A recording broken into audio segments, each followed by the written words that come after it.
words hung in the air like a death sentence. "You're fired." Lucas Ward stood frozen on the 60th floor of Manhattan's most prestigious tower, his calloused hands trembling at his sides. But billionaire CEO Vivian Cross wasn't prepared for what came next. No begging, no anger, just a quiet dignity that would shatter everything she thought she knew about power, about people, about herself. This is the story of a test that became something far more dangerous, a revelation. Stay with me until the end and comment what city you're watching from so I can see how far this story travels. Because what happened next changed everything. The elevator descended with the kind of silence that amplifies every racing heartbeat, every sharp intake of breath. Lucas Ward pressed his back against the polished chrome wall, his janitorial uniform still damp with cleaning solution, his mind spinning through impossible mathematics. $47 in his checking account. Mia's school trip payment due Friday. The electric bill already 2 weeks late.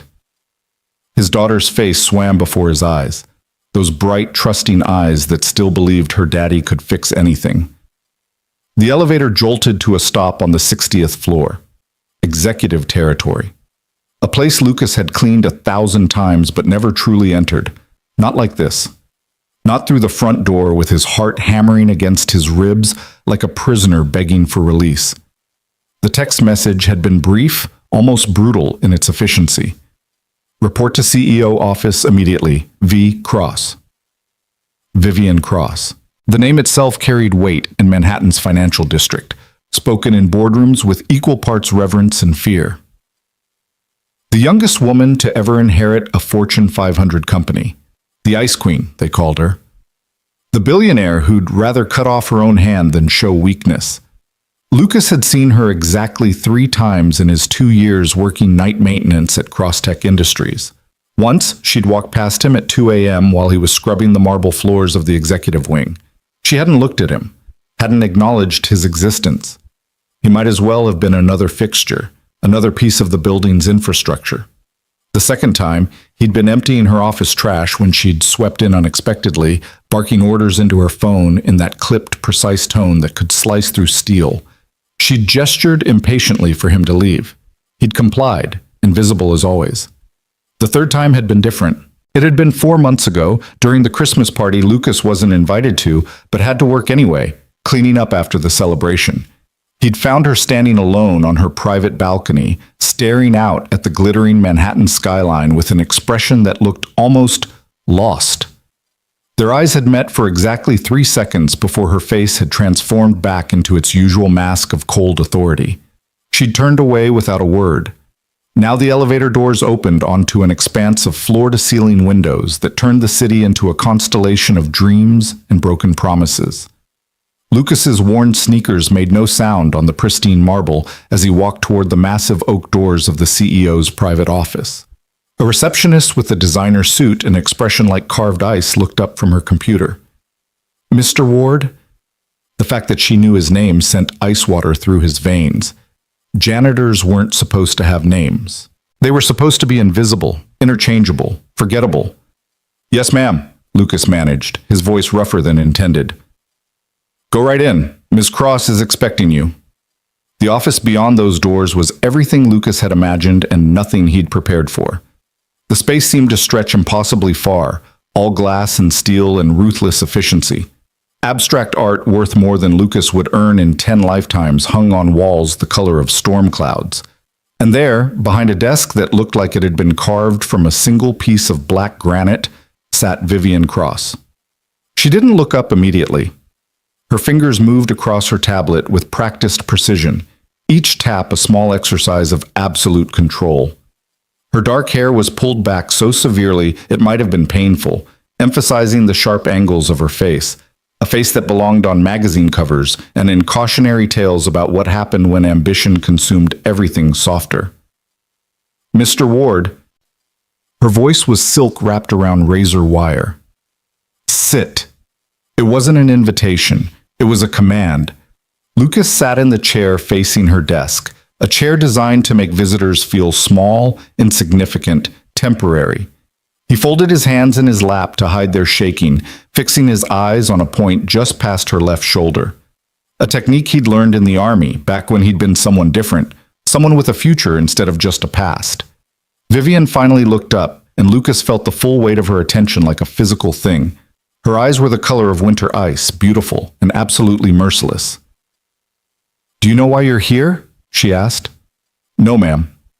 A small smile touched her lips, there and gone so quickly Lucas almost missed it. "You've been with Crosstech for 2 years, 3 months, and 17 days. In that time, you've never called in sick, never been late, never filed a complaint. Your work is—" She paused, glancing at her tablet. "Exceptional. Your supervisor notes that you complete tasks 30% faster than your colleagues without sacrificing quality." Lucas's heart began to beat differently, not with relief, but with a strange, cautious hope that felt more dangerous than despair. "However," Vivian continued, and that single word dropped like a guillotine blade, "I've been reviewing our operational efficiency. Cost-benefit analyses. Return on investment." She set down her tablet with deliberate precision. "The mathematics are quite clear." She stood, moving around her desk with the predatory grace of someone who'd learned to command space simply by occupying it. She stopped directly in front of Lucas, looking down at him from what felt like an impossible height. "You're fired, Mr. Ward." The words landed like physical blows. Lucas felt them in his chest, his stomach, the base of his spine. He watched Vivian's face, searching for some hint of emotion, some crack in that perfect facade of executive indifference. There was nothing, just those ice-cold eyes watching him with what might have been clinical curiosity. This was where he was supposed to break. Lucas knew the script. He'd seen it play out in the break room, heard the stories from other workers who'd faced the same moment. Begging, pleading, listing family obligations, medical bills, desperate circumstances. Sometimes it worked. Sometimes executives enjoyed exercising mercy the way Roman emperors had enjoyed the power of the thumb. But Lucas had learned something in the rubble of Kandahar, in the hospital room where they'd told him his wife had 3 months to live, in the pediatric oncology ward where Mia had fought for every breath. Dignity was the only thing no one could take unless you gave it away. He stood slowly, his movements deliberate, controlled. He met Vivian Cross's eyes directly, and for the first time in 2 years of invisible existence, he let her truly see him. "Thank you, Ms. Cross," he said quietly, "for the opportunity to work here, for 2 years of steady employment." He paused, his voice thickening despite his best efforts. "I know you don't care why I needed this job, but I want you to know you gave my daughter 2 years of stability, 2 years of me being able to say yes when she needed school supplies, when she wanted to join the art club, when she asked if we could get pizza on Fridays." Vivian's expression didn't change, but something flickered deep in those winter eyes, something that might have been surprise. "I have one request," Lucas continued, his hands steady now, his voice firm. "Please don't tell my little girl. She already worries too much.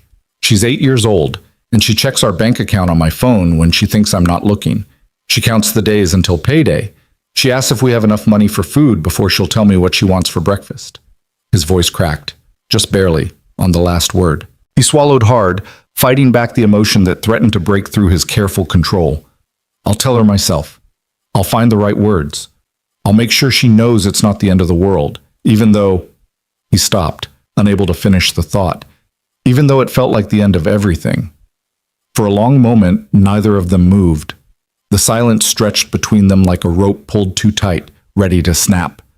Outside the floor-to-ceiling windows, Manhattan glittered with a million lights, each one representing someone with their own dreams, their own desperate mathematics. Vivian Cross had witnessed countless terminations in her 7 years running Crosstech.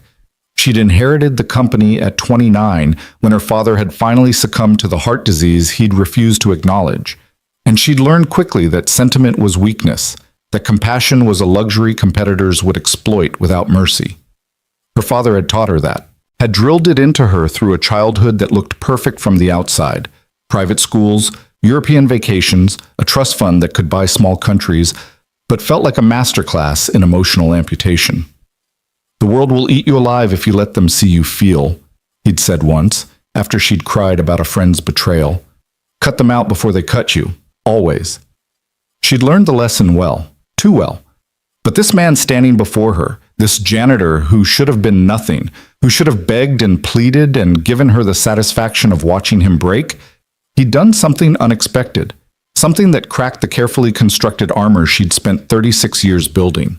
He'd thanked her, and then he'd asked her not to hurt his daughter, not to save his own job, not to spare his own pride, but to protect an 8-year-old girl from worry. "Mr. Ward," Vivian heard herself say, her voice strangely uncertain. But Lucas was already moving toward the door, his shoulders square, his head high. He paused at the threshold, his hand on the polished brass handle. "I hope," he said, without turning around, "that you never have to learn what it feels like to look into your child's eyes and tell them you failed. I wouldn't wish that on anyone, not even on someone who can destroy lives before breakfast without losing a minute of sleep." The door closed behind him with a soft click that sounded deafening in the vast office. Vivian stood frozen, staring at the space where he'd been. Her heart was pounding in a way that felt almost unfamiliar, almost forgotten. Her hands trembled slightly as she pressed them flat against her desk, needing the solid, cool surface to ground her. What the hell just happened? The termination had been carefully planned, a test inherited from her father's playbook, the great Gerald Cross, who'd believed that character was revealed only under extreme pressure.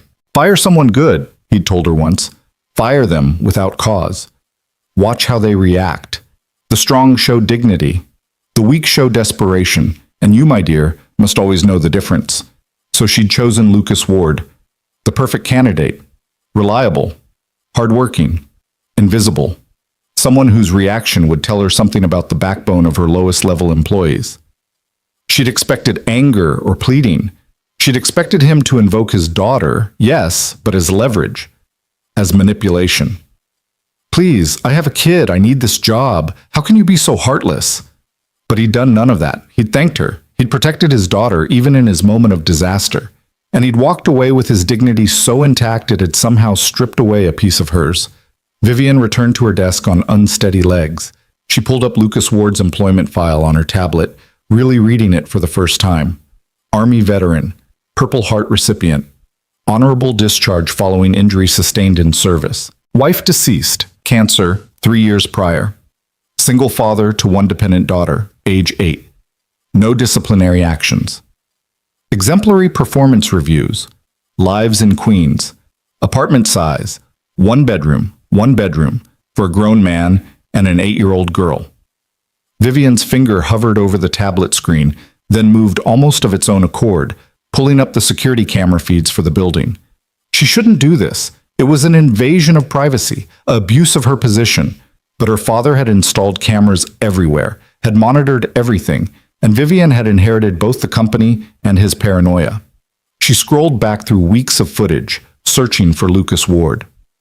There, arriving for his night shift at 11 p.m., a battered backpack over one shoulder. There again, leaving at 7 a.m. with that same determined stride. She fast-forwarded, looking for patterns, for something that would explain why this man's quiet dignity had rattled her so completely. Then she found it. A date 3 weeks ago. Lucas arriving early, at 9 p.m. instead of his usual 11 p.m. start time. And he wasn't alone. Vivian leaned closer to the screen, her breath catching. A little girl walked beside him, her hand dwarfed by his. She wore a backpack covered in butterfly patches, and her hair in 2 slightly lopsided pigtails. She couldn't have been more than 4 feet tall, thin in the way that suggested not genetics but circumstance, her clothes clean but worn. Mia. It had to be Mia. Vivian watched as Lucas led his daughter to a small storage room near the kitchen facilities on the 3rd floor, a space that was supposed to be off limits to everyone except maintenance staff. He settled her on a cushion made from cleaning rags, spread out what looked like homework on an overturned bucket, and handed her a sandwich wrapped in aluminum foil. The little girl ate slowly, carefully, making each bite last. Lucas worked nearby, mopping the floor with quick efficiency, glancing back at his daughter every 30 seconds like she might disappear if he looked away too long. Vivian's throat tightened. She scrolled through more footage from that night. At 2 a.m., Mia's head began to droop. Lucas stopped working immediately, gathered her into his arms with infinite gentleness, and let her sleep against his chest while he continued cleaning one-handed, supporting her weight without complaint. At 5 a.m., He woke her gently, helped her pack up her homework, and they disappeared from the building's cameras, vanishing back into whatever life they'd built in that one-bedroom apartment in Queens. Vivian sat back in her chair, something unfamiliar burning behind her eyes. When had she last felt anything like this? The strange, uncomfortable ache that might have been empathy, or might have been shame, or might have been the long dormant recognition that she'd become exactly what her father had wanted, someone who could look at human suffering and see only numbers, only efficiency, only the bottom line. She'd fired Lucas Ward to test his character. Instead, he'd revealed hers. The intercom on her desk buzzed. "Ms. Cross, the board meeting starts in 10 minutes. Vivian touched the button. "Cancel it." A pause. "I'm sorry, ma'am." "You heard me. Cancel the board meeting. Reschedule for tomorrow." "But Ms. Cross, we're discussing the Q3 projections." "Tomorrow." Vivian released the button, cutting off her assistant's protest. She pulled up Lucas Ward's file again, staring at the home address listed. An apartment building in Sunnyside, Queens. She'd never been to Queens. In 36 years of living in Manhattan, she'd never crossed the bridge into the borough where millions of people built their lives without luxury, without safety nets, without the option to test other people's character because they were too busy trying to survive their own circumstances. Vivian closed her eyes, pressing her fingers against her temples. What was she doing? Lucas Ward was one employee among thousands, one termination among hundreds she'd authorized. Why did this one matter? Why couldn't she shake the image of that little girl eating her sandwich so carefully, making it last, while her father worked through the night to keep a roof over her head? Because, a small voice whispered in the back of her mind, a voice that sounded disturbingly like the girl she'd been before her father had taught her better. You saw yourself, not in Lucas, but in Mia, the child waiting for the other shoe to drop. The child who checked bank accounts and worried about money and carried weight no 8-year-old should have to carry. Vivian had been that child once, though her burden had been different. Not poverty, but the crushing pressure of perfection. Not hunger for food, but hunger for approval that never came. No matter how high she climbed, how hard she worked, how much of herself she cut away to fit her father's vision of worthiness. She opened her eyes, her jaw set with the kind of determination that had built empires and destroyed competitors. She'd made a mistake. She could admit that, at least to herself. The test had been cruel, and worse, it had been pointless. She hadn't learned anything about Lucas Ward that would benefit her company. She'd only learned something about herself that she wished she could unlearn. But there was a problem. The termination was on record. HR had been notified. By tomorrow morning, Lucas Ward's final paycheck would be processed, his benefits cut off, his security clearance revoked. The machinery of corporate termination, once set in motion, was nearly impossible to stop without raising questions, without looking weak, without admitting error. And Vivian Cross did not admit error. She couldn't. Not in front of the board members who'd bet against her from day one. Not in front of the executives who waited for any sign of the softness they were certain lay hidden beneath her ice queen exterior. She'd figure something out. Some way to undo this without destroying her carefully maintained reputation. Some way to help Lucas Ward without revealing that she'd been affected by his quiet dignity, his paternal devotion, his refusal to beg. But not now. Now she had to prepare for tomorrow's board meeting, had to review the projections that would determine whether Crosstech continued its aggressive expansion or pulled back to consolidate gains. She had to be the CEO her father had trained her to be, the woman who'd learned to transform every feeling into profit and loss statements. Vivian forced herself to open the quarterly reports, to focus on numbers and trends and market analyses. But her eyes kept drifting to the security camera feed that still showed that empty storage room on the 3rd floor, where a little girl had done her homework on an overturned bucket while her father worked through the night. And for the first time in 7 years of running Crosstech Industries, Vivian Cross couldn't concentrate on business. Because somewhere in Queens, Lucas Ward was going home to tell his 8-year-old daughter that everything was going to be okay, even though they both knew it wasn't. And Vivian had done that to him. She'd created that pain, that fear, that terrible moment of having to lie to your child to protect them from the harsh mathematics of survival. She'd done it as a test. The really horrifying part? Until today, she would have called it good leadership. The office felt suddenly suffocating despite its vast size. Vivian stood abruptly, grabbing her coat from the rack by the door. She needed air. She needed to clear her head. She needed to stop seeing Lucas Ward's steady eyes and hearing his quiet voice. I hope you never have to learn what it feels like to look into your child's eyes and tell them you failed. Too late, she thought, as she stabbed the elevator call button with more force than necessary. I already know exactly what that feels like, because every time she looked in the mirror, she saw her father's eyes staring back, cold, calculating, pleased with the monster he'd created. And for the first time in her life, Vivian Cross wondered if passing his test meant failing her own. The elevator arrived with a gentle chime that sounded almost mocking in its cheerfulness. Vivian stepped inside, her reflection ghostly in the polished chrome walls. She looked successful, powerful, untouchable. She looked exactly like what she'd always wanted to be. So why did she feel like she'd just lost something she'd never known she needed? The doors closed, and Vivian descended from her tower into the Manhattan twilight, carrying with her the weight of a decision that couldn't be undone and a conversation she couldn't forget. Somewhere in Queens, a father was walking home to his daughter, trying to find words for the unfindable, trying to be strong when strength had been taken from him by someone who'd never learned what it truly meant. And somewhere between the 60th floor and the ground, Vivian Cross began to understand that she'd been testing the wrong person all along. The subway ride to Queens took 43 minutes, but to Lucas it felt like descending through layers of failure. Each stop another floor deeper into a hell he'd promised himself he'd never return to. The fluorescent lights flickered overhead, casting sickly shadows across the tired faces of fellow passengers, who'd also learned that promises meant nothing when the world decided to remind you of your place. His phone buzzed in his pocket. A text from Mrs. Chen, the elderly neighbor who watched Mia after school for $20 a week. Money Lucas could barely afford but couldn't do without. Mia asking when you coming home. She finished homework. Made her eat the sandwich you left. Lucas typed back with numb fingers.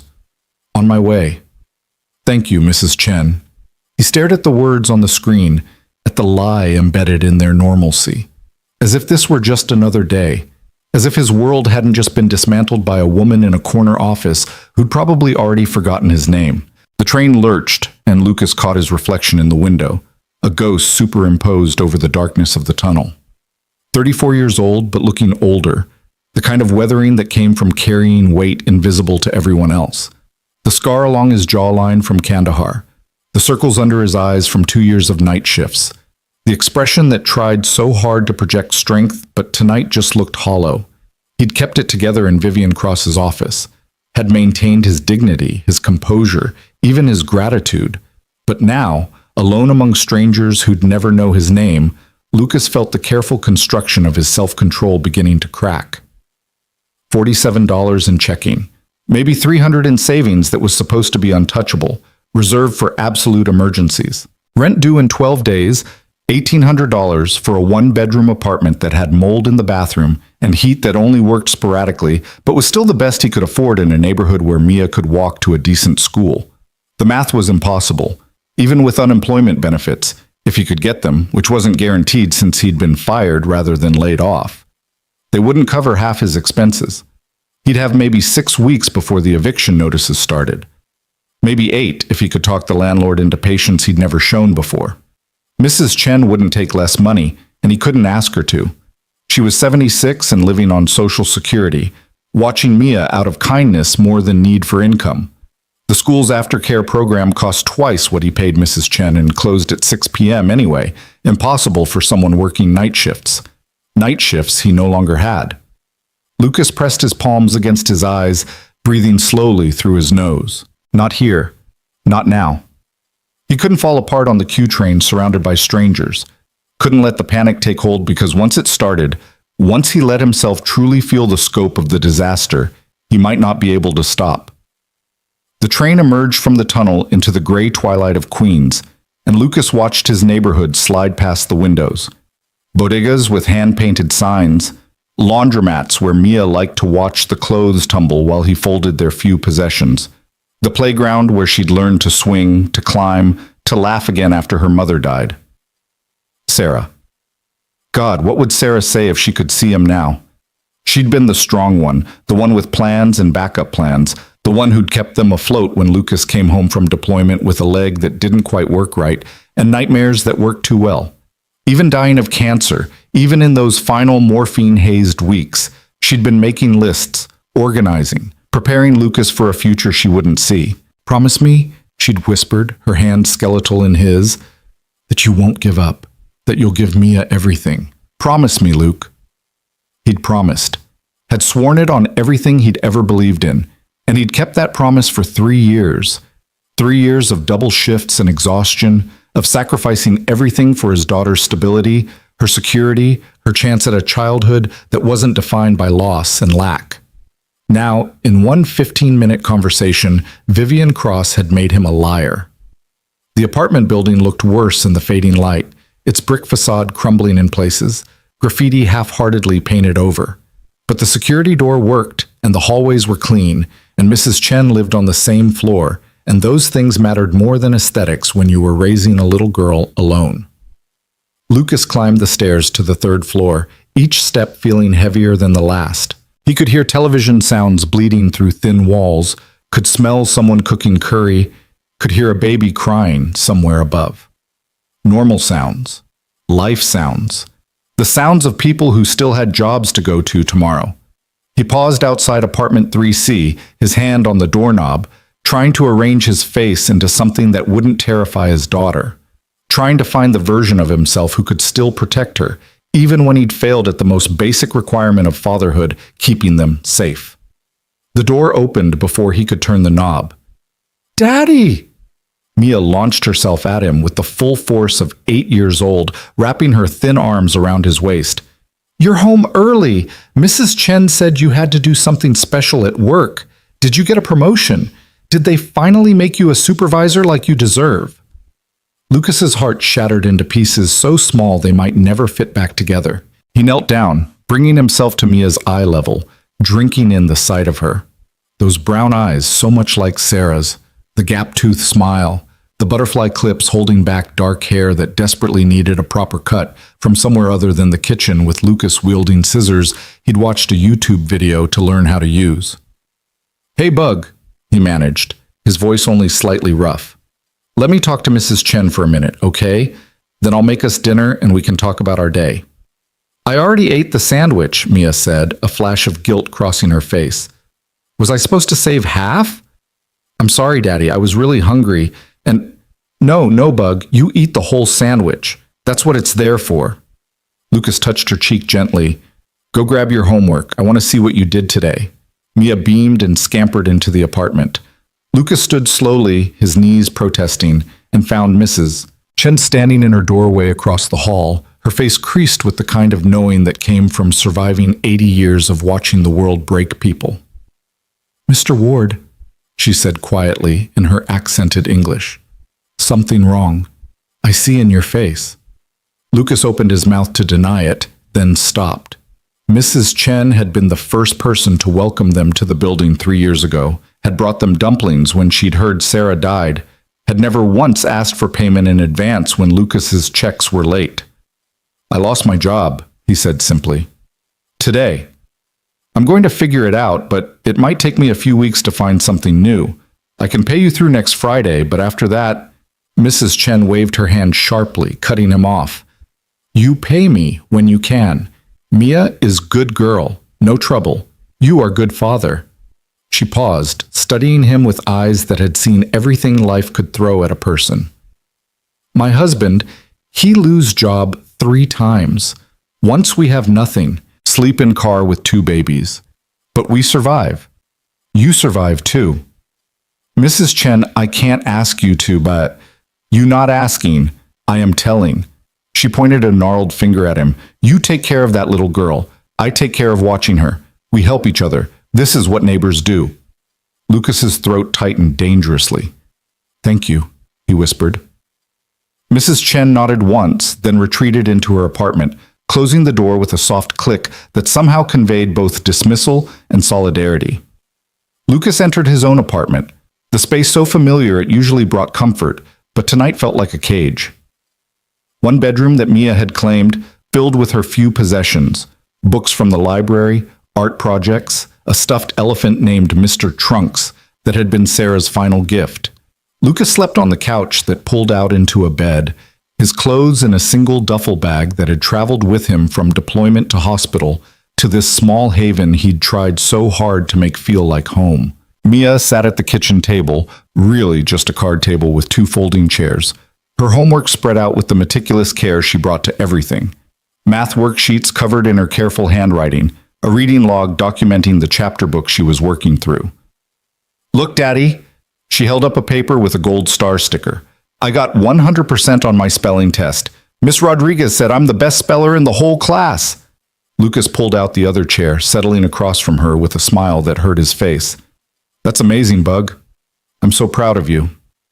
"I studied really hard," Mia said seriously. "I want to make you proud. I know you work really hard for us." And there it was, the knife twisting in Lucas's chest. His 8-year-old daughter, already carrying guilt that should never be hers, already aware of struggles no child should have to understand.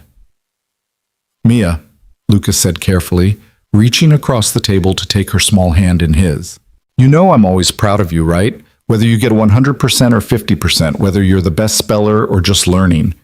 You don't have to earn my pride. You already have it." Mia's eyes got shiny, and Lucas realized with a start that she was fighting back tears. "But I heard you on the phone last week," she whispered. "You were talking to the electric company. You said you'd pay them as soon as you got paid. And I know my school trip costs money, and I need new shoes because my toes touch the end of these ones, but I didn't want to tell you because—" "Stop." Lucas came around the table, lifting Mia into his lap the way he used to when she was smaller. She was getting too big for this, all knees and elbows, but she still curled into him like she had as a toddler, her head tucked under his chin. "Bug, listen to me. Your only job is to be 8 years old, to do your homework and play with your friends and read your books. My job is to worry about money and bills and everything else. Do you understand?" "But Daddy—" "No buts. I'm the grown-up. That's how it works." Lucas kissed the top of her head, breathing in the strawberry scent of the cheap shampoo they shared. "And you're going on that school trip, and you're getting new shoes this weekend. I promise." Promises. He was making more promises he didn't know how to keep. They sat like that for a long moment, Lucas holding his daughter and trying to figure out how to tell her the truth without destroying her already fragile sense of security. How did you explain to a child that the stability she'd finally started to trust was once again built on sand? But when he opened his mouth to begin, Mia spoke first. "Daddy, can we have pasta for dinner? The kind with butter and cheese?" Lucas nearly laughed, a sound that came out more like a sob he quickly converted into a cough. Pasta with butter and cheese. Their celebratory meal, their comfort food, the thing they ate when life felt okay enough to pretend they had choices. "Yeah, Bug, we can have pasta."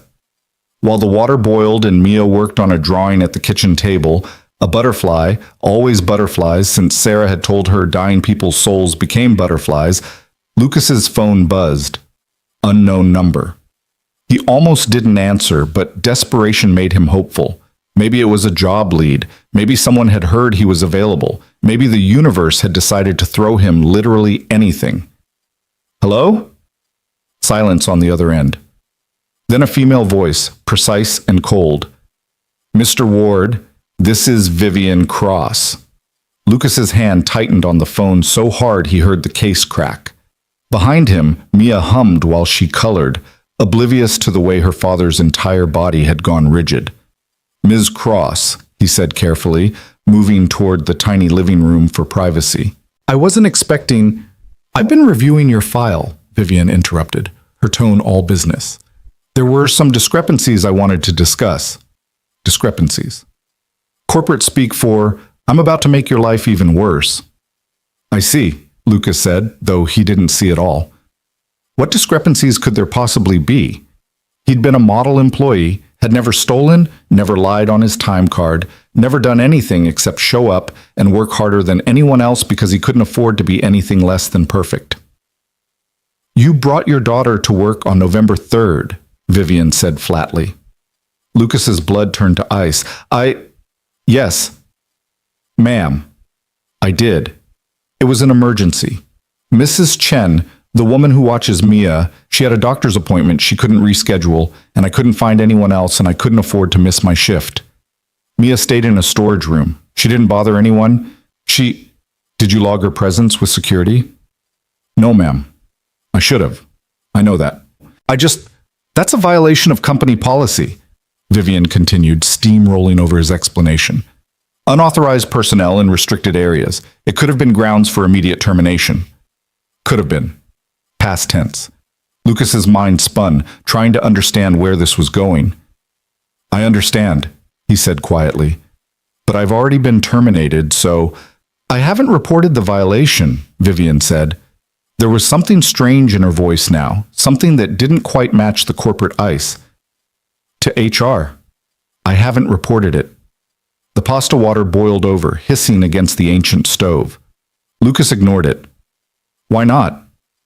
A long pause. Lucas could hear background noise on Vivian's end. Traffic, maybe. Car horns. Was she outside? Had the CEO of Crosstech Industries called him from the street?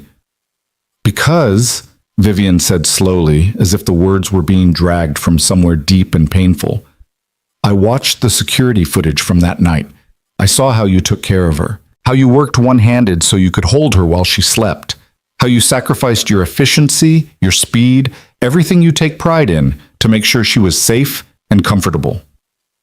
Lucas's throat closed. He couldn't speak, couldn't process what he was hearing.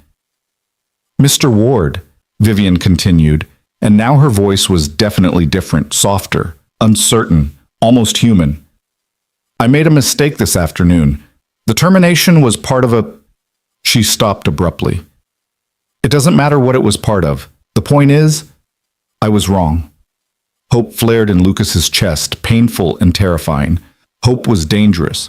Hope could destroy you worse than despair because it made you believe in possibilities that didn't exist for people like him.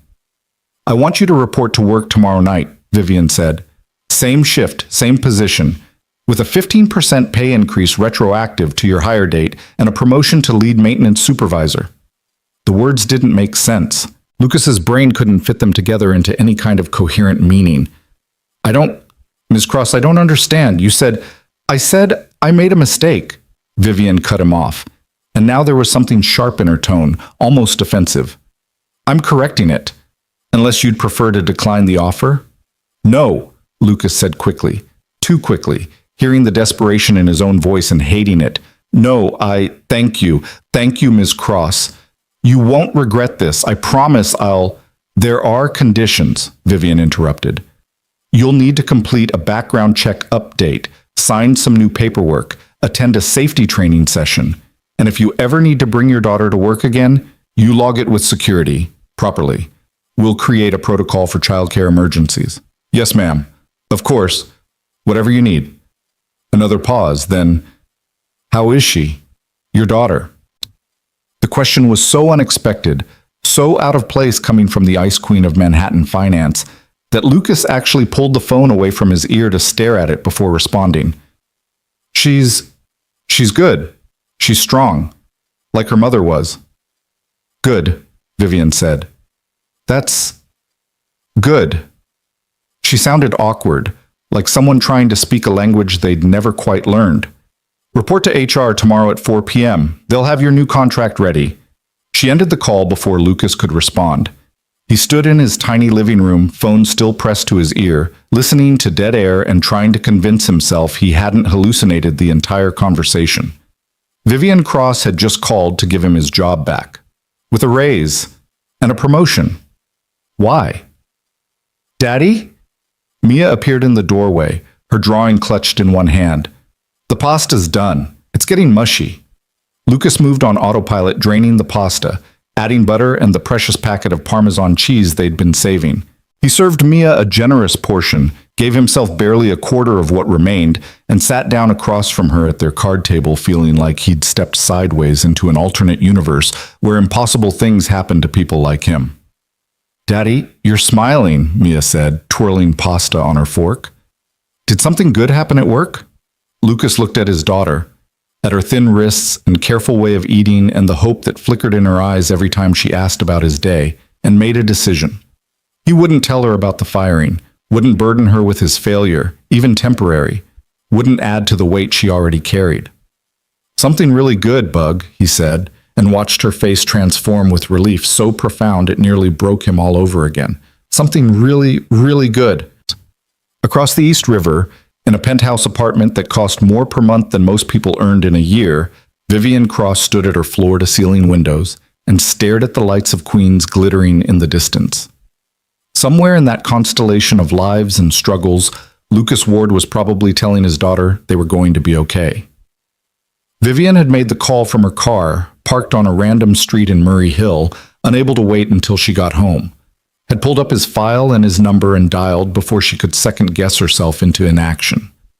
Now she felt something unfamiliar coiling in her chest, a sensation that might have been relief or might have been the beginning of something far more dangerous. She'd fixed it.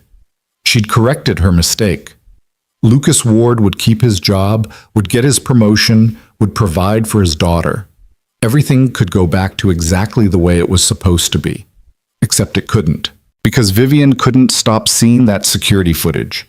Couldn't stop seeing Lucas working one-handed while his daughter slept against his chest. Couldn't stop hearing his voice. She already worries too much. Her phone buzzed, a text from her assistant. "Board meeting rescheduled for tomorrow 9 a.m. Chairman Whitmore demanding explanation for cancellation. Please advise." Vivian deleted the message without responding. Let Whitmore demand. Let them all demand. She was the CEO, and if she couldn't cancel one meeting without facing an inquisition, what was the point of having power? She poured herself 2 fingers of scotch from the crystal decanter her father had left her, along with the company, the expectations, and the emotional void that masqueraded as strength. The scotch burned going down, warming nothing. The apartment was silent except for the ambient hum of climate control and luxury. 3 bedrooms for 1 person. A kitchen she never cooked in. Art on the walls chosen by a decorator because Vivian didn't trust herself to know what she actually liked. Everything perfect. Everything empty. When had she last had dinner with another human being?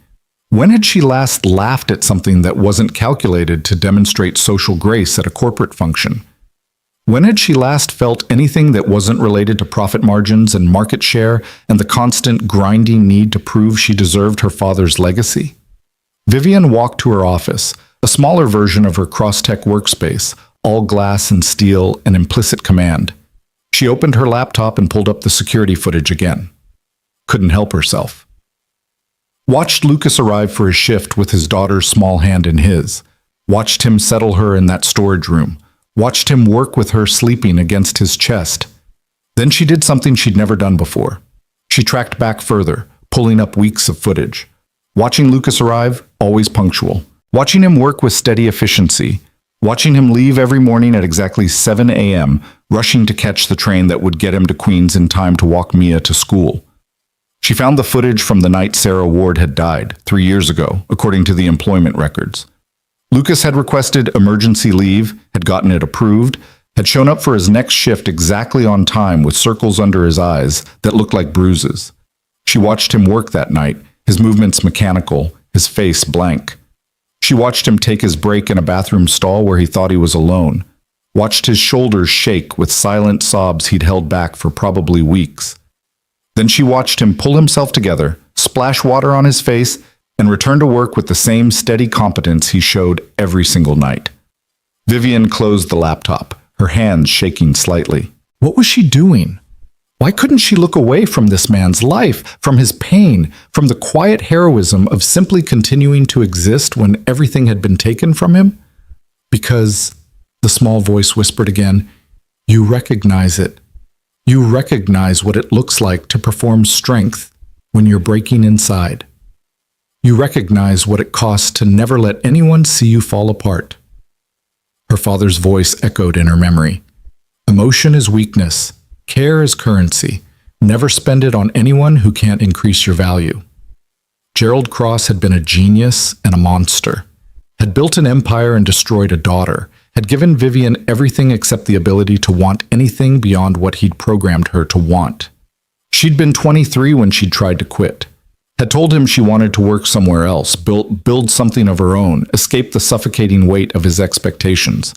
He'd looked at her with those cold eyes and said, "You don't get to quit, Vivian. This company is your inheritance and your obligation.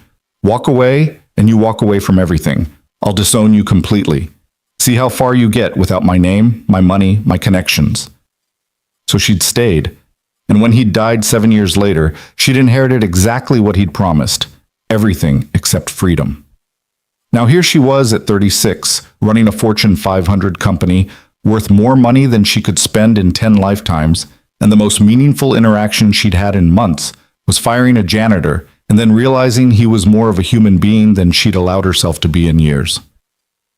Vivian's phone buzzed again. Another message, this time from the head of HR. "Received strange directive about Lucas Ward reinstatement and promotion. Please confirm this wasn't sent in error. Requires board approval for this pay increase." Vivian's fingers flew across the screen. Not an error. No board approval required. Falls within CEO discretionary authority. Process immediately. She hit send, then added, "And draft a company policy for emergency childcare accommodations. I want it on my desk by Friday." Let them question her. Let them whisper about the Ice Queen showing mercy. She'd survived worse than corporate gossip. The lights of Queens still glittered in the distance. Vivian raised her glass of scotch in a silent toast to a man who'd never see it, who'd probably never understand that his quiet dignity had accomplished something no board member or business rival ever had. It had made Vivian Cross question who she'd become. She didn't know if that was salvation or the beginning of a different kind of destruction. But for the first time in 7 years, she felt something besides numb ambition driving her decisions. And if that made her weak in her father's eyes, well, he was dead and she was still here. And maybe it was time to figure out who Vivian Cross could be when she wasn't trying to earn approval from a ghost. In Queens, Lucas Ward tucked his daughter into bed, reading her the same chapter of Charlotte's Web they'd read 3 times already, because Mia couldn't bear for it to end. When her breathing finally deepened into sleep, Lucas stayed sitting on the edge of her narrow bed, watching her peaceful face and feeling the impossible weight of gratitude. He had his job back, had a promotion, had enough money that he could buy Mia those new shoes without calculating which bills would have to wait, had enough security that tomorrow morning, when she woke up, he could tell her with honesty that everything really was going to be okay. And he owed it all to a woman he didn't understand, a woman who'd fired him with ice in her voice and rehired him with something that almost sounded like guilt. A woman who'd asked about Mia as if the answer actually mattered to her. Lucas didn't trust it, couldn't afford to trust it. People like Vivian Cross didn't do favors without expectation of return. Tomorrow he'd show up at HR, would sign whatever paperwork they put in front of him, would smile and say thank you and mean it. But he'd also be waiting for the other shoe to drop, because in his experience, good things didn't last and miracles came with price tags you couldn't see until the bill came due. For tonight, though, he'd let himself feel the relief, would let himself believe that maybe, just maybe, the universe had decided to stop kicking him while he was down. He kissed Mia's forehead gently and retreated to his pull-out couch, lying in the darkness and staring at shadows on the ceiling. Somewhere in Manhattan, Vivian Cross was probably in a penthouse apartment he couldn't even imagine, already forgetting the minor administrative task of reinstating one janitor among thousands. Lucas couldn't have been more wrong, but he wouldn't know that until everything changed again, in ways neither of them could predict. The city breathed around them both, indifferent, enormous, full of millions of stories that overlapped and diverged and sometimes, against all probability, collided in ways that altered trajectories forever. This was one of those collisions. They just didn't know it yet. The photograph appeared on gossip site Cityscoop at 6:47 a.m., 17 days after Lucas returned to work with his promotion and his precarious new hope, still feeling like something that might evaporate if he examined it too closely. The image was grainy, shot from a distance with a telephoto lens, but clear enough to destroy everything. It showed Vivian Cross, unmistakably her despite the casual clothes so unlike her usual armor of designer suits, carrying a small child through the emergency room entrance of Mount Sinai, Queens. The child's face was turned into Vivian's shoulder, but the butterfly clips in her hair were visible. Distinctive. Damning. The headline screamed in tabloid glee. Ice Queen's secret love child? Crosstech CEO. Photographed with mystery daughter in Queens hospital visit. By 7:15 a.m., the story had been picked up by 3 financial news sites, each one speculating about whether Vivian Cross had been hiding a family, whether this explained her notorious privacy, whether shareholders should be concerned about undisclosed personal complications affecting leadership decisions. By 8 a.m., it had gone viral on social media, spawning 1,000 theories about the identity of the child, the father, and what this meant for Crosstech's stock price, which was already beginning to slide as traders reacted to uncertainty with their usual panic. By 8:30 a.m., Vivian's assistant was calling her every 30 seconds while the board of directors convened an emergency meeting without bothering to invite the CEO they were gathering to discuss. Vivian saw the article while she was still in her bathroom, hair wet from the shower, reaching for her phone to check her morning briefing. The photograph loaded on her screen, and for one long moment her mind simply refused to process what she was seeing. That was Mia, Lucas's daughter. The little girl with the careful way of eating and the butterfly obsession and the worried eyes of a child who'd already learned the world was dangerous. And Vivian was carrying her, captured in a moment of such obvious tenderness that it looked almost maternal, almost intimate, almost like exactly what the headlines were suggesting. Her phone exploded with notifications, calls from her assistant, from board members, from her PR team, from reporters who'd somehow gotten her private number. Text messages scrolling past too quickly to read. Email alerts pinging like a slot machine paying out disaster. Vivian sat down hard on the edge of her bathtub, water dripping from her hair onto the marble floor, and tried to remember how to breathe. That night. She remembered that night. It had been a Wednesday, 13 days after she'd reinstated Lucas. Vivian had been working late, as always, when her personal cell had rung with Lucas's number. She'd stared at it for 3 full rings, torn between curiosity and the instinct to maintain professional distance before answering. "Ms. Cross?" His voice had been ragged with barely controlled panic. "I'm so sorry to call you directly. I didn't know who else. Mia's sick. She has a fever of 104 and she's not responding, and I can't get a taxi and the subway will take too long, and I—" "Where are you?" Vivian had asked, already moving toward her private elevator, grabbing her keys from her desk drawer. "Queens, Sunnyside. But Ms. Cross, you don't have to—" "Text me your address. I'll be there in 20 minutes." She'd made it in 15, driving her Tesla like the rules of traffic were suggestions for lesser mortals. Had found Lucas on the sidewalk outside his building, Mia limp in his arms, her small face flushed with fever, her eyes glazed and unfocused. Vivian hadn't thought, hadn't calculated, had simply opened her car door and said, "Get in." The drive to Mount Sinai, Queens was a blur of Lucas's terrified voice trying to soothe his daughter, of Mia's small whimpers, of Vivian's hands white-knuckled on the steering wheel while she broke probably a dozen traffic laws and didn't care about any of them. At the hospital, Lucas had tried to carry Mia in himself, but she'd been dead weight in his arms, and he'd been shaking so badly he'd nearly dropped her. Vivian had reached out instinctively, taking the child from him, feeling the burning heat of fever through Mia's thin pajamas. "I've got her," Vivian had said. "Park the car. I'll get her inside." She'd run through those emergency room doors with someone else's sick child in her arms, had shouted for help with an authority that came from years of commanding boardrooms, had refused to let go until nurses had taken Mia from her with professional efficiency. Mia had been fine. A severe ear infection that had spiked a dangerous fever, but responded quickly to antibiotics. Lucas had cried when the doctor gave them the diagnosis, silent tears of relief streaming down his face while he held his daughter's hand. Vivian had stayed. She didn't know why. Should have left once she knew Mia was stable, should have retreated to her world while Lucas handled his. But she'd sat in that uncomfortable plastic chair in the pediatric emergency room and waited through the hours until Mia's fever broke and color returned to her small face. "Thank you," Lucas had said when they'd finally been cleared to leave, Mia drowsy with medication in his arms. "Ms. Cross, I don't know how to thank you. You saved her life." "The doctor saved her life," Vivian had corrected, uncomfortable with the raw gratitude in his voice. "I just drove a car." "You answered your phone," Lucas had said quietly. "When someone like me called someone like you in the middle of the night, you answered, and you came. That's not nothing." Vivian had fled then, making excuses about early meetings, retreating to her car with something painful and unfamiliar lodged behind her ribs. She'd driven home through empty Manhattan streets and hadn't let herself think about how it had felt to carry that sick child, to feel needed in a way that had nothing to do with quarterly earnings or market share. She thought that would be the end of it, a strange private moment that would fade into the background of their separate existences. Now that moment was splashed across the internet with speculation and lies, and enough truth to make the lies convincing. Vivian's assistant, Jennifer, finally broke through the cascade of calls.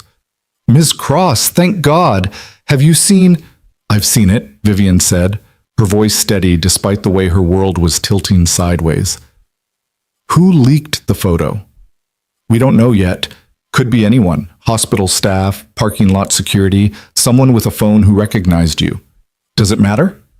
"Ms. Cross, the board is meeting right now. Chairman Whitmore called it. They're talking about—" Jennifer's voice dropped to a whisper. "They're talking about asking for your resignation." The words should have landed like bombs, should have triggered every defensive instinct Vivian had spent 36 years honing. But instead, all she could think about was Lucas seeing this article, about Mia seeing it, about how this lie, this distortion of a simple act of human decency would affect them. "Set up a press conference," Vivian heard herself say. "This afternoon, I'll give a statement." "What kind of statement?" Jennifer asked nervously. "PR wants to issue a denial. Say the child is a distant relative, or a friend's daughter, or—" "No," Vivian interrupted. "No lies. I'll tell them the truth." "Ms. Cross, with all due respect, the truth is complicated. It makes you look involved with an employee. There are implications about judgment, about appropriateness, about—" "The truth," Vivian repeated firmly, "is that one of my employees had a family emergency and I helped. That's all. And if the board has a problem with that, they can bring it up at the emergency meeting I'm about to attend uninvited." She ended the call and stood, looking at her reflection in the bathroom mirror. Still wet-haired, still in her robe, still technically the CEO of a Fortune 500 company, though for how much longer was suddenly very much in question. Her father would have known exactly what to do. Would have had PR craft a statement that was technically true but strategically misleading.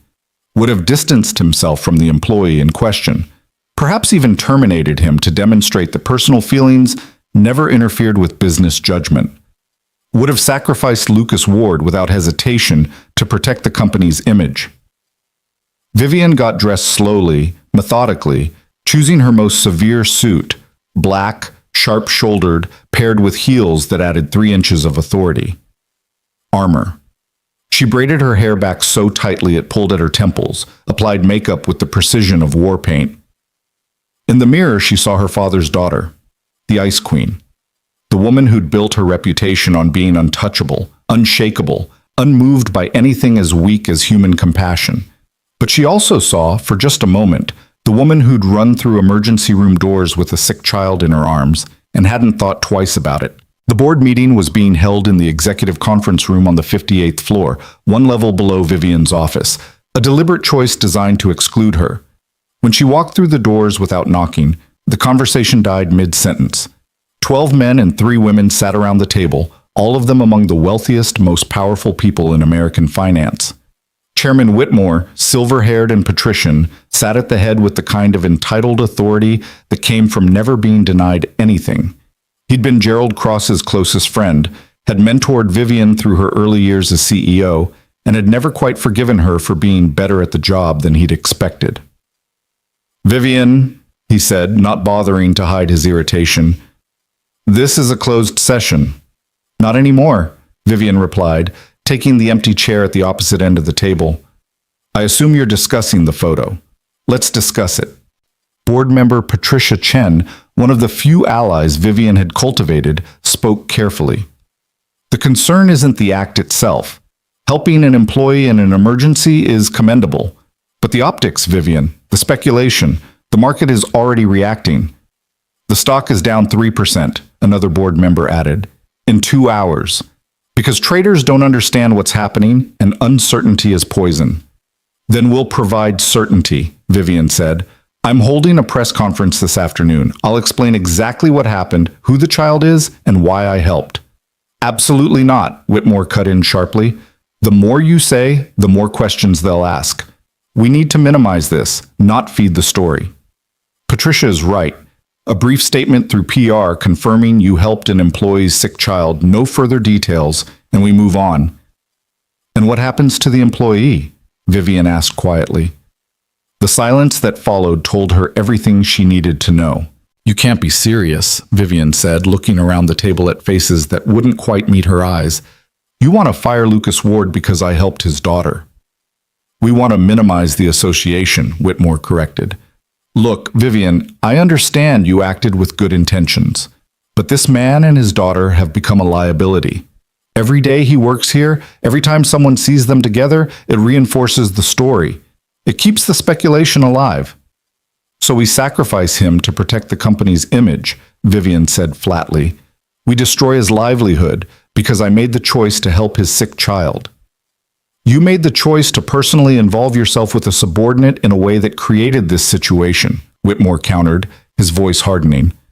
That's on you, Vivian, but the board's job is to protect shareholders, and right now the fastest way to do that is to eliminate the connection. We'll give him a generous severance package, enough to live on while he finds other employment, maybe even a good reference. But he can't work here anymore. Vivian felt something cold and dangerous crystallizing in her chest. No. I'm sorry? Whitmore leaned forward, his expression somewhere between disbelief and anger. I said no. Lucas Ward is an excellent employee who did nothing wrong. I won't destroy his life to save our stock price. Then you're letting personal feelings compromise your judgment, another board member said, which is exactly what we were afraid of. My judgment, Vivian said, her voice dropping to the tone that usually made executives scramble to agree with her, is that we don't punish people for needing help, that we don't sacrifice employees to appease market speculation, that we have enough integrity to do what's right even when it's inconvenient. How inspiring, Whitmore said coldly. Unfortunately, inspiration doesn't protect shareholder value. Here's how this is going to work, Vivian. Either you terminate Lucas Ward immediately with appropriate compensation, or the board will call for a vote of no confidence in your leadership, today. The ultimatum landed like a physical blow. Vivian's hands tightened on the arms of her chair, her perfectly applied makeup hiding the way all the blood had drained from her face. You can't do that, she said, but her voice lacked conviction. They could. The corporate bylaws her father had written gave the board that power if they could achieve a 2/3 majority vote. We can, Whitmore confirmed, and we will, if necessary. This isn't personal, Vivian. Your father would understand. Sometimes leadership means making hard choices. Sometimes it means sacrificing the individual for the good of the organization. Her father. Of course they'd invoke him.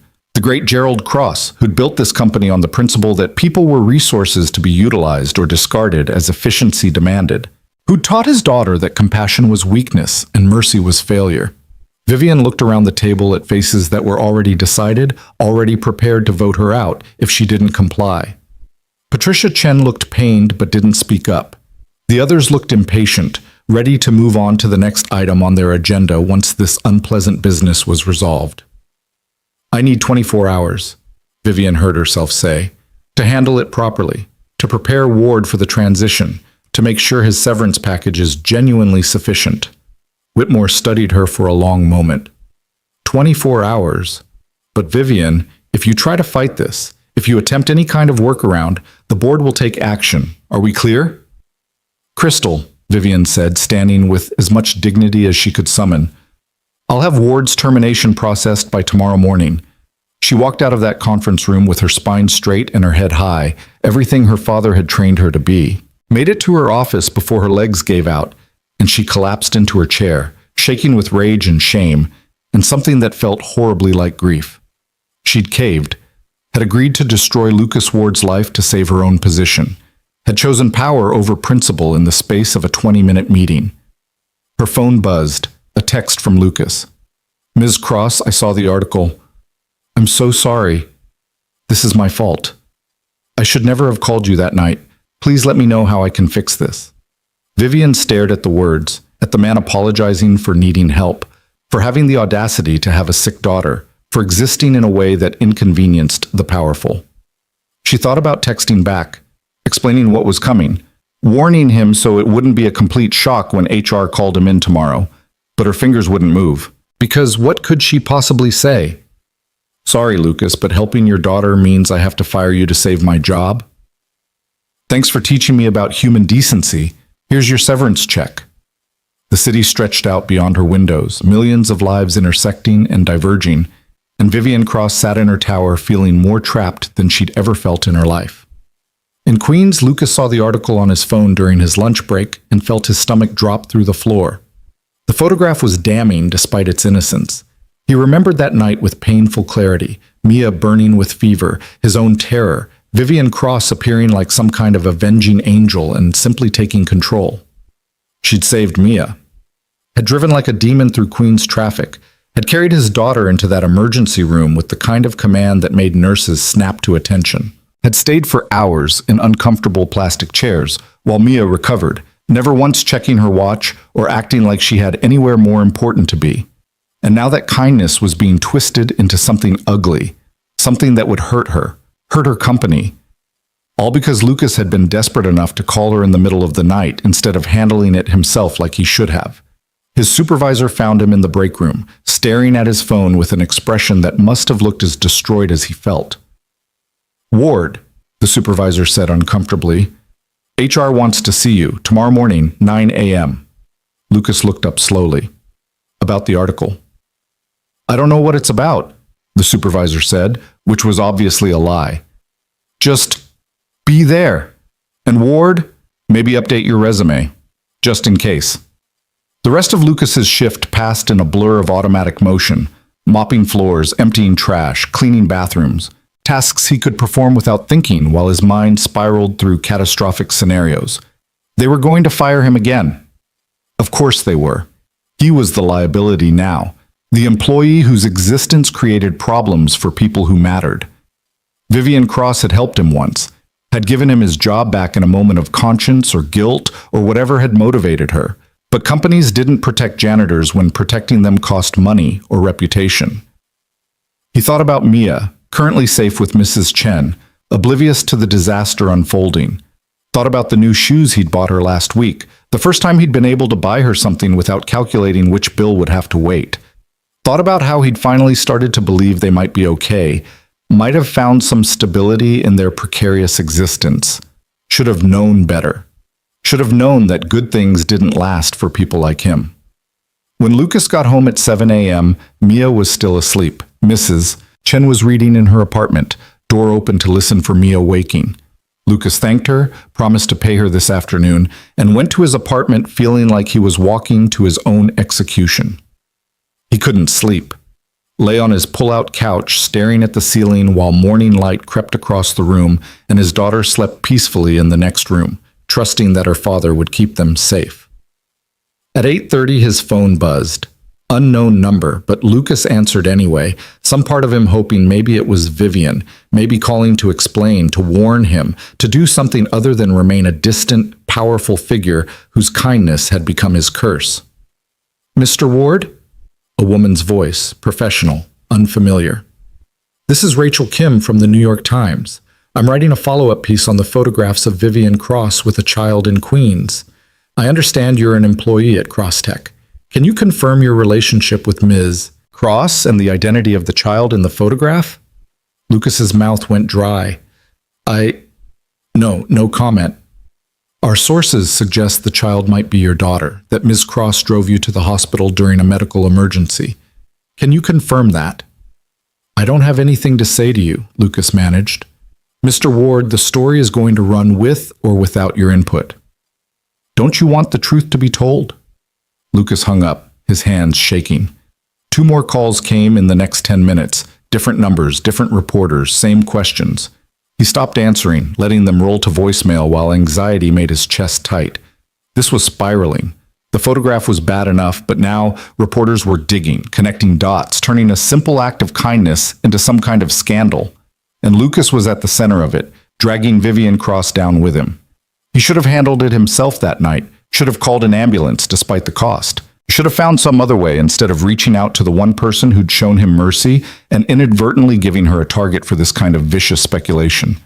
Mia emerged from her room at 9 a.m., rubbing sleep from her eyes, her butterfly print pajamas wrinkled. "Morning, Daddy. Can we have pancakes?" Lucas looked at his daughter, at her innocent request, her uncomplicated trust that breakfast would happen, that life would continue, that her father would keep protecting her from the harsh mathematics of survival, and felt something break inside his chest. "Yeah, Bug," he said, moving toward the kitchen on autopilot. "We can have pancakes." While Mia ate, Lucas's phone continued buzzing with calls from reporters, from blocked numbers, from people who wanted pieces of his story to feed the growing media frenzy. He turned it off eventually, unable to handle the constant intrusion. At 11 a.m., there was a knock on his apartment door. Lucas opened it to find a delivery man with an envelope marked Crosstech Industries, urgent legal document. His hands trembled as he signed for it. The man left without comment, and Lucas stared at the envelope with growing dread. This wasn't how HR usually communicated. This wasn't how they'd contacted him about his promotion. This was different, formal, final. He waited until Mia was absorbed in her coloring books before opening it, stepping into the bathroom for privacy. The document inside was brief and devastating. Notice of mandatory leave. Employee suspended pending internal investigation into conduct violations and policy breaches. Effective immediately. Not fired, not yet, but suspended, which was somehow worse, a limbo that kept him from finding other work while ensuring he wouldn't get paid, wouldn't have health insurance, wouldn't have anything except the slow torture of waiting for the inevitable. Lucas read the notice 3 times, trying to find some loophole, some way to fight this. But the language was clear, legal, unassailable. He was done. Maybe not officially terminated yet, but done in every way that mattered. A second page outlined the investigation, allegations that he'd violated company policy by bringing unauthorized personnel into the building, by using company resources for personal matters, by engaging in conduct that reflected poorly on Crosstech's reputation. All technically true. All things that would have been overlooked if not for that photograph turning his desperation into a scandal. He thought about calling Vivian, demanding to know if she'd approved this, if she'd agreed to throw him away to protect herself. But what would be the point? She was the CEO of a Fortune 500 company. He was a janitor who'd been stupid enough to believe mercy from someone that powerful could ever be anything but temporary. Lucas emerged from the bathroom to find Mia watching him with those 2 knowing eyes. "Daddy, is something wrong?" "No, Bug," he lied, the words tasting like ash. "Everything's fine." But Mia was 8 years old and had learned to read adult faces for signs of disaster the way other children learn to read books. "You look sad. Did something bad happen at work?" Lucas knelt down beside her, taking her small hands in his. This was the conversation he'd hoped to avoid forever. The moment where he had to tell his daughter that he'd failed again, that stability was an illusion, that the world was exactly as cruel as she'd always feared. "Bug, listen to me. You remember when I told you I got a promotion at work? How we were going to be okay?" Mia nodded slowly, her grip tightening on his hands. "Well, there's been some confusion. Some people misunderstood something, and now I have to take some time off work while they figure it out. It doesn't mean I did anything wrong. It just means things are complicated for a little while." "How long is a little while?" Mia asked, her voice small. "I don't know yet, sweetheart." "Will you get fired?" The question was direct, cutting through all his careful euphemisms. Lucas couldn't lie to her, not about this. "Maybe. Probably. I don't know for sure." Mia's eyes filled with tears, and Lucas felt something in his soul crack clean through. She didn't cry often, had learned young that tears didn't fix anything, but now she sobbed against his chest while he held her and wished he could take every fear, every worry, every burden from her small shoulders. "I'm scared, Daddy," Mia whispered. "What if we can't pay rent? What if we have to leave? What if—" "Stop," Lucas said gently, pulling back to look at her tear-stained face. "Bug, I need you to listen to me. We might have to make some changes, might have to move somewhere cheaper, might have to cut back on some things. But I promise you, I promise, we will be okay. I will figure this out. I will keep you safe. Do you believe me?" Mia nodded, but her eyes said she wanted to believe more than she actually did. She'd learned that adults made promises they couldn't keep, that faith in tomorrow was a luxury children like her couldn't afford.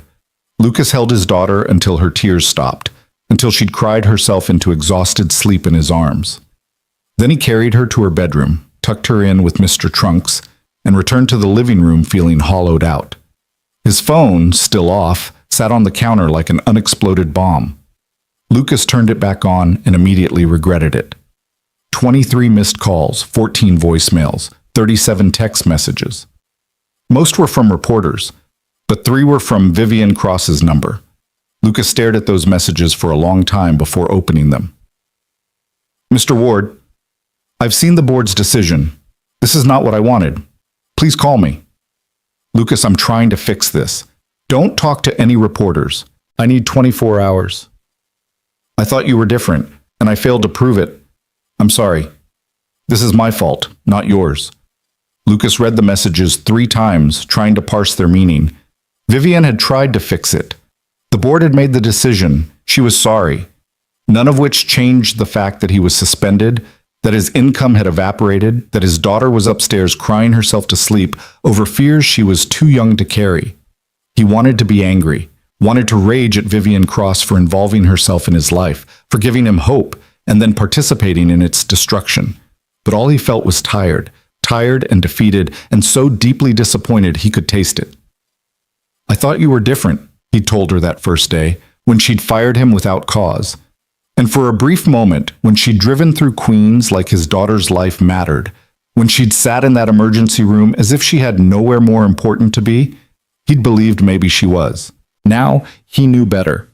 Vivian Cross was exactly what she'd always been, someone powerful enough to help when it was convenient and distant enough to watch him fall when helping became complicated.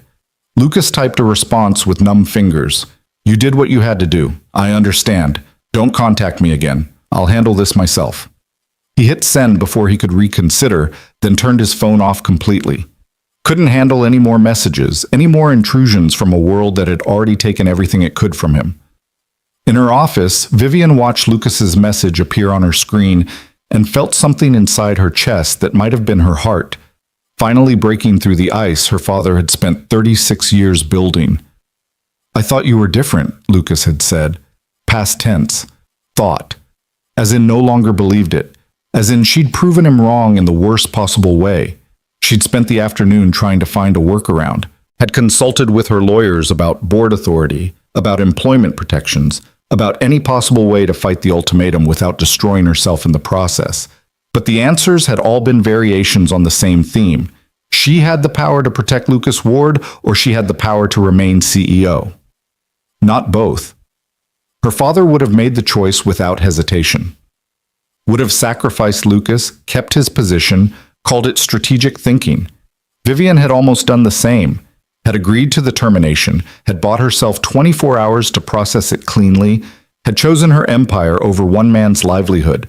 But then she'd seen that security footage again. Couldn't help herself.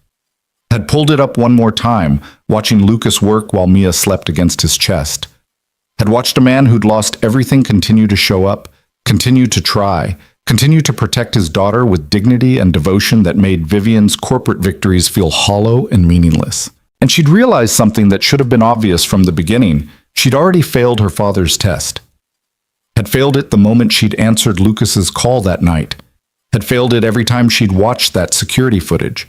Had failed it when she'd given him his job back, not because it was strategically sound, but because his quiet dignity had made her remember she used to be human.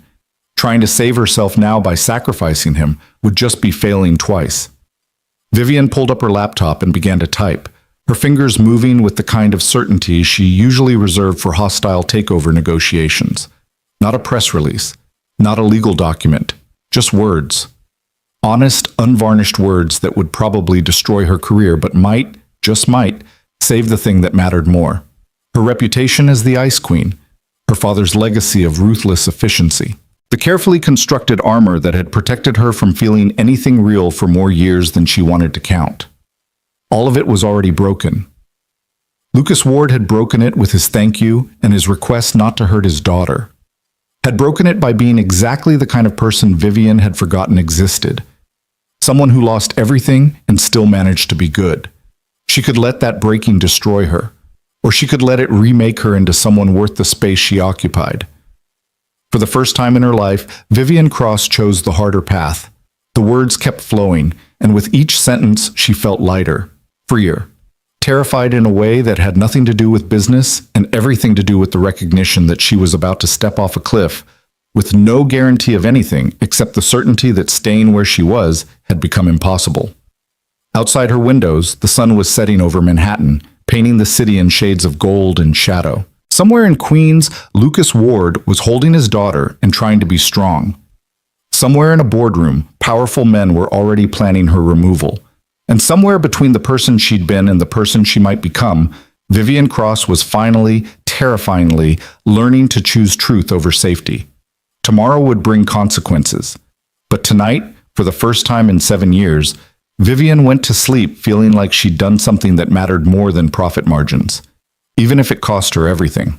The rain started at dawn, the kind of relentless October downpour that turned Queens streets into rivers and made the 40-minute commute to Manhattan feel like crossing an ocean. Lucas stood at his apartment window, watching water sheet down the glass, his reflection ghostly in the gray morning light. He hadn't slept. Couldn't sleep when his mind kept running the same impossible calculations, trying to find some mathematical solution to a problem that had no answer. His phone, turned back on reluctantly at 6 a.m. because avoiding reality didn't change it, showed 17 new messages. More reporters. A few from concerned coworkers who'd somehow gotten his number. One from his landlord, brief and ominous. Heard you lost your job. Rent still due on time. News traveled fast in their building. Mrs. Chen had probably mentioned seeing Lucas home during work hours, and in a place where everyone knew everyone's business because survival sometimes depended on it, speculation became fact within hours. Lucas was composing a response to his landlord, something about having savings, about this being temporary, lies that felt necessary, when a knock sounded at his door. Too early for Mrs. Chen, too early for anyone except disaster wearing a different face. He opened the door to find a woman in an expensive raincoat, water dripping from her umbrella, her face familiar in the way of someone he'd seen on television or in newspapers but never expected to encounter in his third-floor walk-up in Queens. "Mr. Ward," she said, extending a hand. "I'm Patricia Chen. I'm on the board of directors at Crosstech Industries. May I come in?" Lucas's first instinct was to close the door. His second was to demand what the hell she thought she was doing showing up at his home.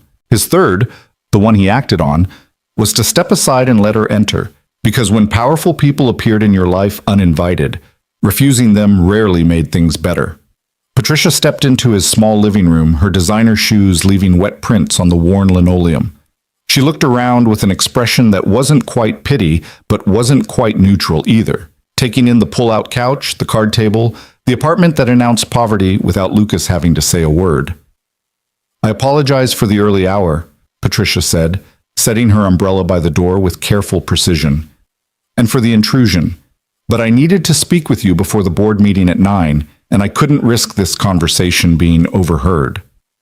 "The board meeting where you decide whether to fire me officially instead of just suspending me?" Lucas asked, his voice flat. "You could have saved yourself the trip. I already know how this ends." Patricia's expression softened slightly. "Mr. Ward, do you know what Vivian Cross did last night?" Lucas shook his head, trying to ignore the way his heart stuttered at Vivian's name. "She wrote a statement," Patricia continued. "Not a press release, not a legal defense, a personal statement taking full responsibility for the photograph, for the speculation, for everything. She detailed exactly what happened that night, your daughter's illness, her decision to help, the emergency room, all of it. She explained that you're a single father, a veteran, an exemplary employee who did nothing wrong except have a medical emergency and call someone who'd shown you kindness." Lucas's throat tightened. "That doesn't change anything. The board still wants me gone." "The board," Patricia said carefully, "wants the scandal contained, but Vivian's statement does something they didn't anticipate. It makes you sympathetic. It makes firing you look cruel. And more importantly, it makes Vivian look human in a way that's actually helping the stock recover." Lucas stared at her, trying to process this information. "The stock is recovering?" Up 2% since her statement posted at midnight, Patricia confirmed. Turns out people respond well to a CEO who acts like she cares about her employees. Social media is calling her a hero. The narrative has completely shifted. So you're here to tell me I get to keep my job because it's good PR? Lucas asked, unable to keep the bitterness from his voice. I'm here, Patricia said, meeting his eyes directly, to tell you that Vivian Cross is about to walk into a board meeting and resign. She's going to step down as CEO rather than agree to terminate you. The words hit Lucas like a physical blow. He sat down hard on his couch bed, his legs suddenly unable to support his weight. She's what? The board gave her an ultimatum yesterday. Fire you or face a vote of no confidence. She agreed initially, bought herself 24 hours to handle it quietly. But instead of firing you, she spent the night writing that statement and preparing her resignation. She's choosing to protect you, even if it costs her everything. Lucas's mind spun, trying to fit this information into any kind of coherent framework. Vivian Cross, the Ice Queen, the billionaire CEO who could buy and sell people like him without blinking, was throwing away her career. For him. For a janitor she barely knew. Why are you telling me this? He managed. Patricia moved to the window, looking out at the rain-soaked street.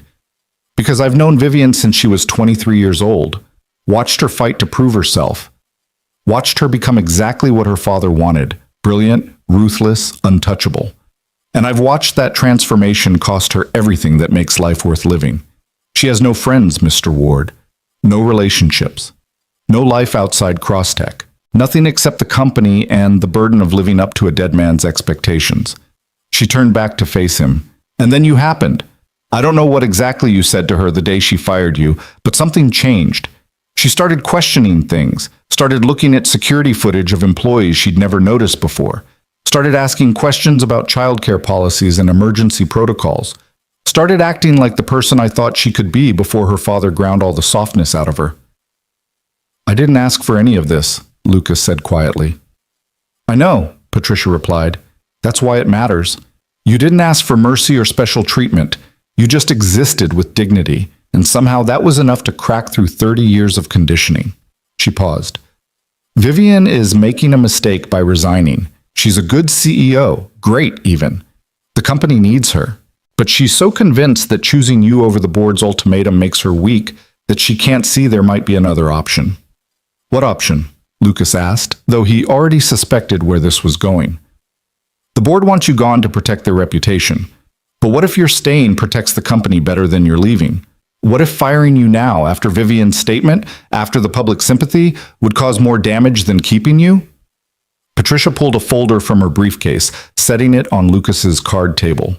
That's a new contract. Lead maintenance supervisor, as previously agreed, with a 25% raise instead of 15%. Full benefits. Guaranteed employment for 2 years with no termination except for documented cause. Lucas stared at the folder like it might explode. The board would never agree to this. 3 board members, including myself, are prepared to vote against Whitmore's ultimatum. That's enough to block the no-confidence vote. But we need Vivian to fight for you instead of falling on her sword. And I think the only person who can convince her to stay is you. Me? Lucas nearly laughed at the absurdity. Ms. Chen, I'm a janitor from Queens. Vivian Cross doesn't care what I think. She cares enough to destroy her career to protect you, Patricia countered. She cares enough that she spent 3 hours last night writing a statement that was essentially a confession of having feelings, of being human, of caring about something besides profit margins. The Vivian I've known for 13 years would never have done that, which means you have more influence over her than you realize. Lucas looked at the contract, then at Patricia Chen, trying to understand what was really being asked of him. You want me to go to Manhattan, to walk into a board meeting where I don't belong, to convince a billionaire CEO not to resign because some janitor thinks she should stay. I want you to go, Patricia said quietly, and tell her the truth, whatever that truth is. Whether you're angry at her for getting you into this mess, or grateful that she's trying to protect you, or confused about why any of this matters, just be honest with her. Be the person who wouldn't beg when she fired you. Be the man who thanked her even when you had every right to hate her. She headed toward the door, then paused. The board meeting starts at 9. That gives you 2.5 hours to get to Manhattan. There's a car waiting downstairs. My driver will take you. The choice is yours, Mr. Ward. But make it knowing that Vivian Cross is about to sacrifice everything she spent her entire life building because she finally found something she values more. Don't let her do that without at least talking to her first. Patricia left, taking her umbrella and her impossible request with her. Lucas sat in his apartment listening to rain hammer against windows and the sound of Mia beginning to stir in her bedroom. He looked at the contract, at the words that promised stability, security, everything he'd been desperate for. All he had to do was nothing. Let Vivian resign, take the new position under whoever replaced her, move on with his life. Except he couldn't. Because Patricia was right. Something had shifted between him and Vivian Cross, something that transcended the power differential and the absurdity of a janitor mattering to a CEO. She'd seen him, really seen him, in ways that went beyond his job title or his circumstances. And he'd seen her too, in that emergency room, watching her transform from ice queen to just a woman who stayed with a sick child because it was the right thing to do. Mia appeared in the doorway, Mr. Trunks clutched under one arm, her hair a mess of tangles. "Daddy? I heard talking. Is someone here?" Lucas crossed to his daughter, kneeling down to her level. "Bug, I need to go into the city for a few hours. Something important came up with work." "Are they going to fire you?" Mia asked, that terrible directness that children learned when they stopped being able to afford illusions. "I don't know," Lucas admitted. "But I'm going to try to fix this. Can you stay with Mrs. Chen? I'll be back before lunch." Mia nodded, but her eyes were worried. Lucas hugged her tight, breathing in strawberry shampoo and childhood, trying to give her some certainty when he had none to spare. 20 minutes later, showered and dressed in his only suit, bought at Goodwill 3 years ago for Sarah's funeral, Lucas climbed into a black town car that probably cost more than his annual salary. The driver, professional and silent, navigated Queens traffic with practiced ease, while Lucas watched the city slide past rain-streaked windows. His phone buzzed, a text from an unknown number. "Good luck. You're doing the right thing. Patricia Chen." Lucas almost laughed. The right thing. As if right and wrong were clear categories instead of murky territories where desperation and dignity got tangled up with other people's power games. Manhattan rose before them like a fortress of glass and steel, each building a monument to ambitions that had nothing to do with people like Lucas. The town car pulled up to Crosstech Tower at 8:47 a.m., 13 minutes until the board meeting started. 13 minutes to figure out what the hell he was going to say to a woman who was throwing away her empire because of him. Security in the lobby recognized him, or maybe Patricia had called ahead, because they waved him through without question. The elevator ride to the 58th floor felt simultaneously too fast and too slow. Lucas's reflection in the chrome walls showing a man who looked completely out of place in this world of corporate power. The executive reception area was empty except for Jennifer, Vivian's assistant, who looked up from her computer with obvious surprise. "Mr. Ward, I wasn't expecting... Does Ms. Cross know you're here?" "No," Lucas said. "Is the board meeting about to start?" Jennifer confirmed, checking her watch. "But, Mr. Ward, you can't just..." "I need to see her," Lucas interrupted, hearing the desperation in his own voice. "Please, before she does something she can't take back." Jennifer studied him for a long moment, some internal calculation playing out behind her eyes. Then she stood, moving toward the massive oak doors of the CEO's office. 5 minutes. That's all I can give you before they come looking for her. She knocked once, then opened the door without waiting for a response. "Miss Cross? You have a visitor." Lucas stepped into Vivian's office, the space he'd cleaned countless times but never truly entered. Vivian stood by the floor-to-ceiling windows, her back to the door, her posture rigid with the kind of tension that came from preparing to face execution with dignity. She turned slowly, and when her eyes found Lucas, her carefully composed expression cracked just slightly. "What are you doing here?" "Patricia Chen came to see me this morning," Lucas said, the words tumbling out before he could plan them. "She told me what you're planning to do, the resignation." "Patricia had no right," Vivian began, then stopped, pressing her lips together. "It doesn't matter. The board meets in 10 minutes. My decision is made." "You're giving up your company," Lucas said. Your whole life, because of me. Because you helped my daughter. Because I chose to get involved, Vivian corrected, her voice sharp. Because I made decisions that created this situation. And because I'm tired, Lucas, tired of being the person my father created, tired of sacrificing people to protect corporate interests, tired of living in a cage made of money and power and absolute emptiness. The use of his first name hit Lucas like electricity. She'd never called him anything but Mr. Ward before, maintaining that professional distance even when she was driving through Queens to save his daughter. So you're going to resign, Lucas said. Throw away everything you've built. And then what? You think that fixes anything? It fixes you, Vivian replied, turning back to the window. You keep your job. Your daughter keeps her stability. The board gets what they want without having to fire someone who did nothing wrong. Everyone wins. Except you, Lucas said. You lose everything. I lost everything worth having a long time ago, Vivian said quietly. I'm just finally admitting it. Lucas moved closer, into her space, forcing her to look at him. That night in the emergency room when Mia's fever finally broke and the doctor said she'd be fine, do you remember what you did? Vivian's jaw tightened. I don't... You smiled, Lucas interrupted. Not that corporate smile you use in meetings, a real smile. Like you were actually relieved that a little girl you barely knew was going to be okay. Like it mattered to you. Not because of PR or optics or corporate image, but because somewhere under all that ice you're still human enough to care when a child stops suffering. Lucas, I was wrong, he continued, the words coming faster now, urgent. When I told you I thought you were different, I was wrong because you are different. Not from what I hoped, from what you've convinced yourself you have to be. You're not your father, Vivian, and destroying your career to protect me doesn't prove you're good. It just proves you still don't know how to fight for yourself. Vivian's eyes glistened, but her voice stayed steady. What do you want me to do? Go into that board meeting and tell them I refuse? Watch them vote me out anyway? At least this way I leave with some dignity. Dignity, Lucas repeated, tasting the word. That's what you told me I had when you fired me the first time. When I thanked you and walked away instead of begging. You know what that dignity cost me? Everything. Because I was so busy being dignified, I didn't fight for what I needed. For what my daughter needed.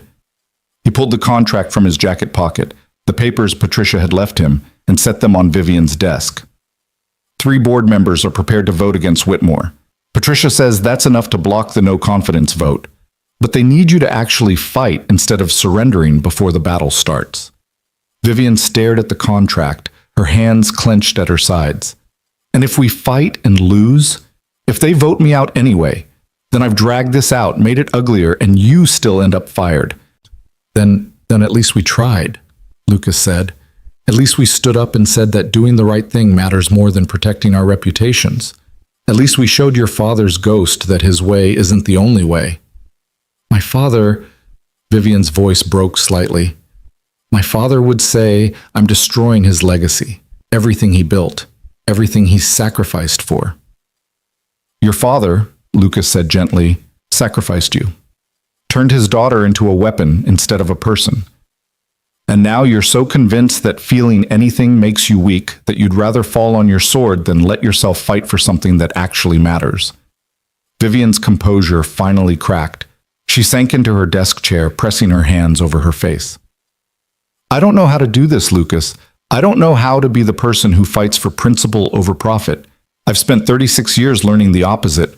Learning that people are resources, that sentiment is weakness, that caring is the fastest way to lose.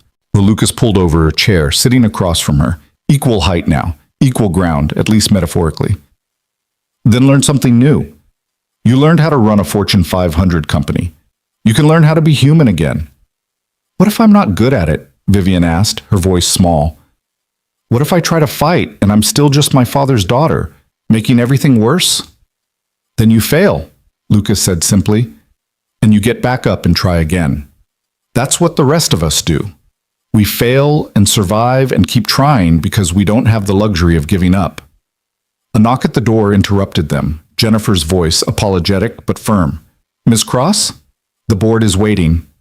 Vivian looked at Lucas, her expression raw in a way he suspected few people ever saw. If I fight this and lose, you lose too. Your job, your stability, everything. Are you willing to risk that? I've already lost everything worth losing, Lucas said, echoing her earlier words back to her. My wife, my health, my illusions about how the world works. But I still have my daughter, and I still have enough stubborn hope to believe that sometimes good people can win, even when the odds are terrible. You're insane, Vivian said, but something like a smile touched her lips. Probably, Lucas agreed. But I'm the insane janitor who somehow convinced a billionaire CEO that she might be worth saving. So maybe insanity is what we need right now. Vivian stood slowly, straightening her suit jacket with hands that only trembled slightly. If we do this, it gets worse before it gets better. Whitmore won't back down easily. The press will have a field day. Your life becomes even more of a circus. Already is a circus, Lucas said, standing with her.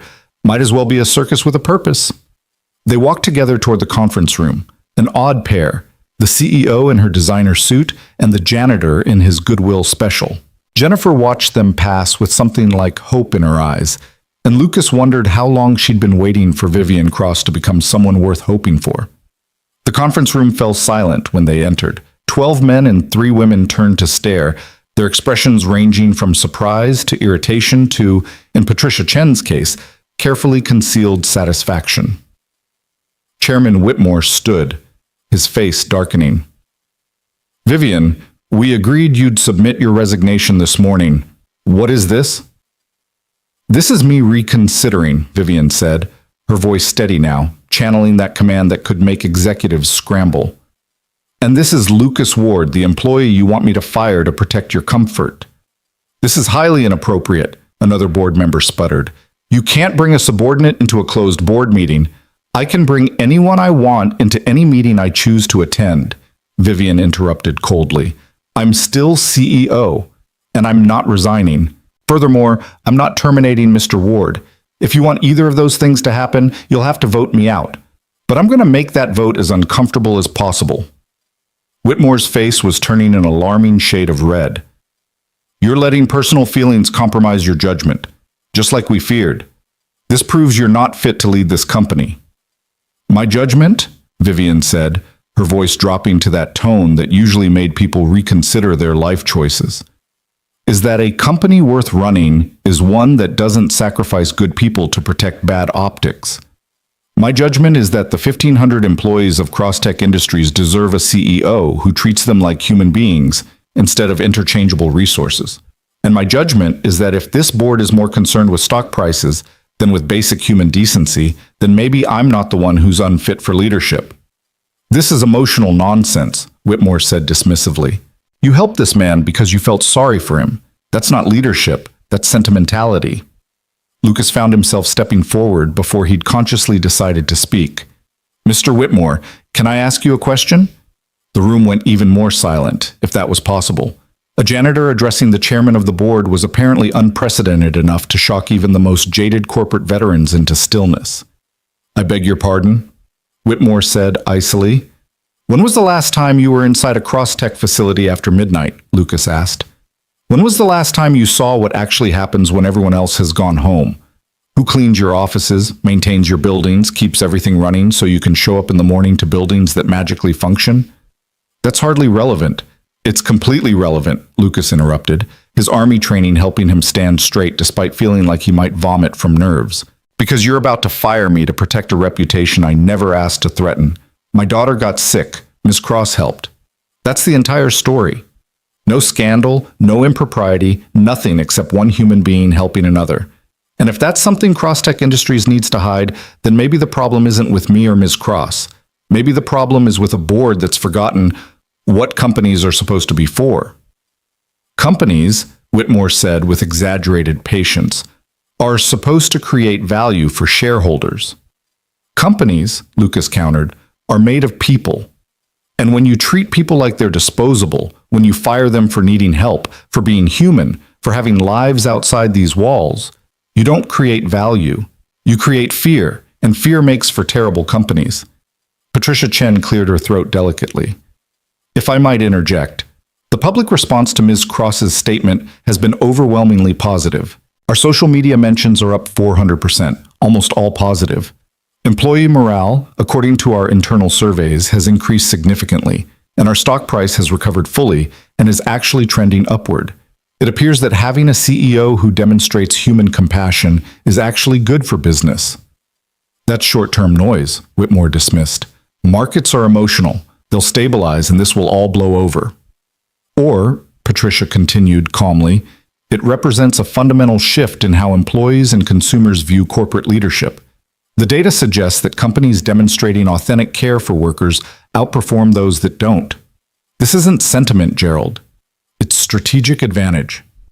The use of Whitmore's first name was deliberate, a subtle power play that didn't go unnoticed. Two other board members were nodding now, looking thoughtful rather than hostile. Whitmore stood abruptly, his chair scraping back with enough force to make everyone flinch. I'm calling for a vote. Vivian Cross has demonstrated that her judgment is compromised by personal feelings for this employee. All in favor of a no-confidence motion? 4 hands went up. Whitmore and 3 of his closest allies, all men who'd served under Gerald Cross, and apparently shared his philosophy about corporate ruthlessness. All opposed? Patricia's hand went up immediately. 2 other board members joined her after a brief hesitation, 3 against 4. Not enough to block the motion. Vivian's expression didn't change, but Lucas saw her hands tighten on the back of her chair. They'd lost. The vote would pass. She'd be removed as CEO, probably forcibly bought out of her shares, exiled from the company her father had built. Then one of the older board members, a man Lucas didn't know, someone who'd been silent throughout, raised his hand slowly. Opposed, he said quietly. Robert? Whitmore turned on him. You can't be serious. I'm quite serious, Robert replied. Robert Itipats. I watched Gerald Cross build this company, and I watched what that building cost him. His marriage, his health, his relationship with his daughter. And I told myself it was worth it because we were creating something important. But lately I've been wondering, important to who? For what purpose? If we can't show basic humanity to the people who work for us, what exactly are we building? 4-4. A tie. Which meant the motion failed. Whitmore's face was nearly purple now. This is absurd. You're all letting sentiment. We're letting common sense guide us, Patricia interrupted. The data supports keeping both Ms. Cross and Mr. Ward. The public supports it. The employees support it. The only people who don't support it are the ones who can't imagine leading through anything other than fear. Whitmore grabbed his briefcase with shaking hands. This isn't over. I'll be selling my shares and recommending other board members do the same. Crosstech will regret this decision. Perhaps, Vivian said, speaking for the first time since the vote, but I won't. And Gerald, when you sell your shares, do me one favor. Remember that you're selling the company a man built, but you're also selling a company his daughter is finally learning to run her way. I think in the end, that might matter more. Whitmore stormed out, taking one of his allies with him. The remaining board members sat in uncomfortable silence until Patricia spoke. Well, she said with a faint smile. That was dramatic. Shall we discuss actual business now, or do we need more time to process our feelings? The tension broke slightly. People began shuffling papers, reclaiming seats, returning to the familiar rhythms of corporate procedure. Lucas felt suddenly intensely out of place. He'd done what he came to do, helped Vivian find the courage to fight. Now he should leave, return to his world, while she returned to hers. But Vivian's hand on his arm stopped him. Stay, she said quietly. Please. So Lucas stayed through a board meeting where he understood maybe 1 word in 10, where people discussed market strategies and quarterly projections in a language that sounded like English, but operated on rules he'd never learned. But he stayed because Vivian had asked, and because somehow, impossibly, his presence seemed to steady her. When the meeting finally ended 3 hours later, Lucas's legs were numb and his brain was overloaded with corporate jargon. He followed Vivian back to her office in a daze, trying to process what had just happened. They'd won. Narrowly. Uncertainly. Probably temporarily. But they'd won. I need to get back to Queens, Lucas said, checking his phone and seeing 6 messages from Mrs. Chen asking if everything was okay. Mia will be worried. Of course, Vivian said, but she didn't move toward the door. just stood in the middle of her enormous office, looking somehow smaller than she had in the boardroom. Lucas, thank you for coming, for saying what you said, for... She stopped, struggling for words. For reminding you that you're human, Lucas offered gently. For making me want to be human, Vivian corrected. That's different, harder, more expensive. She managed a small smile. I'm not good at this, at feeling things, at caring what happens to people. My father spent a lot of time teaching me not to. Then unlearn it, Lucas said, one day at a time, one decision at a time. You don't have to become someone completely different overnight. You just have to keep choosing to be a little more yourself and a little less him. Vivian nodded, her eyes bright with unshed tears. Could I ask you something? Something that's probably inappropriate and definitely unprofessional? Sure, Lucas said, curious. Would you bring Mia to the office sometime? Not secretly, not hidden away. Just bring her. Let me actually meet the little girl who somehow changed everything without meaning to. Lucas thought about it, about the risk of further blurring boundaries, about whether exposing Mia to Vivian's world was wise. But he also thought about the way Vivian had carried his daughter into that emergency room, the hours she'd spent in uncomfortable chairs, the fact that she'd almost destroyed her career to protect them.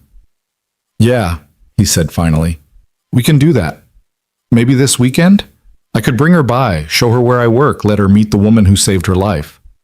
The doctors saved her life, Vivian said, echoing her words from that night. You answered your phone, Lucas replied, echoing his. When someone like me called someone like you in the middle of the night, you answered, and you came. That's not nothing. They stood looking at each other across the expensive carpet, across the impossible distance between their worlds that had somehow, against all odds, become crossable. I should go, Lucas said finally. I know, Vivian replied, but neither of them moved. Then Lucas did something that probably violated every corporate protocol ever written. He crossed the space between them and pulled Vivian Cross into a brief, fierce hug. She stiffened for a moment, clearly not used to being touched, then relaxed slightly, her hands coming up to rest awkwardly on his back. Thank you, Lucas whispered, for fighting, for staying, for being brave enough to be different from what you were taught to be. When he pulled back, Vivian's eyes were wet, but she was smiling. Go home to your daughter, Lucas. Tell her everything's going to be okay. And this time, it'll actually be true. Lucas left, riding the elevator down with a lightness in his chest he hadn't felt in years. The rain had stopped, leaving Manhattan washed clean and gleaming in afternoon sun. Patricia Chen's driver was waiting, ready to ferry him back to Queens. During the ride, Lucas's phone buzzed with a text from an unknown number. He opened it to find a simple message. Contract finalized and signed. You start Monday. Congratulations. Lead Maintenance Supervisor Ward, Patricia Chen. Attached was a PDF of his new contract, officially executed, everything Patricia had promised. Lucas stared at the numbers, the salary that would let him breathe, the benefits that would let Mia see a dentist regularly, the security of knowing he couldn't be fired on a whim. Another message came through, this one from Vivian's number. Thank you for today, for everything. You gave me something I didn't know I'd lost. V. Lucas typed back, you gave me something I'd stopped believing existed. A boss who sees employees as people. Don't lose that. L. He watched the city slide past. First Manhattan's towers, then the bridge, then the familiar streets of Queens. His neighborhood looked different in the afternoon light, less gray and desperate, more like a place where people built lives instead of just surviving. Mrs. Chen was waiting at his apartment with Mia, who launched herself at Lucas the moment he walked in. Daddy, you're back! Did you fix it? Do you still have your job? Lucas swept his daughter into his arms, spinning her until she giggled. I fixed it, Bug. Better than fixed it. Everything's going to be okay now. Really, truly okay. Mia pulled back to study his face with those serious eyes. You promise? For real this time? For real, Lucas promised, and meant it. That night, after Mia was asleep, after Mrs. Chen had been paid and thanked and had squeezed Lucas's hand with her warm, weathered fingers, Lucas sat on his pull-out couch and let himself feel the full weight of what had happened. He'd walked into a board meeting where he didn't belong, had spoken to people who could buy and sell him without thinking, had helped a billionaire CEO remember how to be human, and somehow, impossibly, it had worked. His phone buzzed one more time. Another message from Vivian. "Is Saturday okay? For Mia to visit? I'd like to show her the rooftop garden if the weather's nice." Lucas smiled, typing back, "Saturday works. See you then." Across the river in Manhattan, Vivian Cross stood at her penthouse windows watching the lights of Queens glitter in the darkness. For 36 years, she'd seen that borough as something other, a place where people she'd never meet lived lives she'd never understand. Now she knew at least two people there, a single father and his daughter who'd somehow reminded her that power without humanity was just expensive emptiness. The apartment felt less empty tonight. Her reflection in the glass looked less like her father's ghost and more like someone she might be able to live with. It wasn't salvation, wasn't a complete transformation, but it was a beginning, fragile and uncertain and more precious than anything she'd achieved in 7 years of perfect corporate excellence. Outside, the city breathed. Inside, two people separated by bridges and boroughs, and every imaginable difference found themselves hoping, carefully, that tomorrow might be different from all the yesterdays that had led them here. And for the first time in longer than either could remember, that hope felt justified. Saturday arrived with the kind of perfect autumn clarity that made Manhattan look like something from a postcard, all golden light and crisp air, and the sense that anything might be possible. Lucas stood outside Crosstech Tower holding Mia's hand, both of them staring up at the gleaming glass facade that seemed to stretch into infinity. "This is where you work, Daddy?" Mia asked, her voice small with wonder. "It's so tall." "Yeah, Bug," Lucas said, squeezing her hand gently. "This is it. Pretty different from home, huh?" Mia nodded, clutching Mr. Trunks tighter under her other arm. She'd insisted on bringing the stuffed elephant, needing the comfort of something familiar in this strange, towering world. Lucas had dressed her in her nicest outfit, a purple dress with butterfly embroidery that Sarah had bought her 2 birthdays ago, already getting too small but still Mia's favorite. Her hair was pulled back in careful pigtails, and she'd chosen her butterfly clips with solemn deliberation.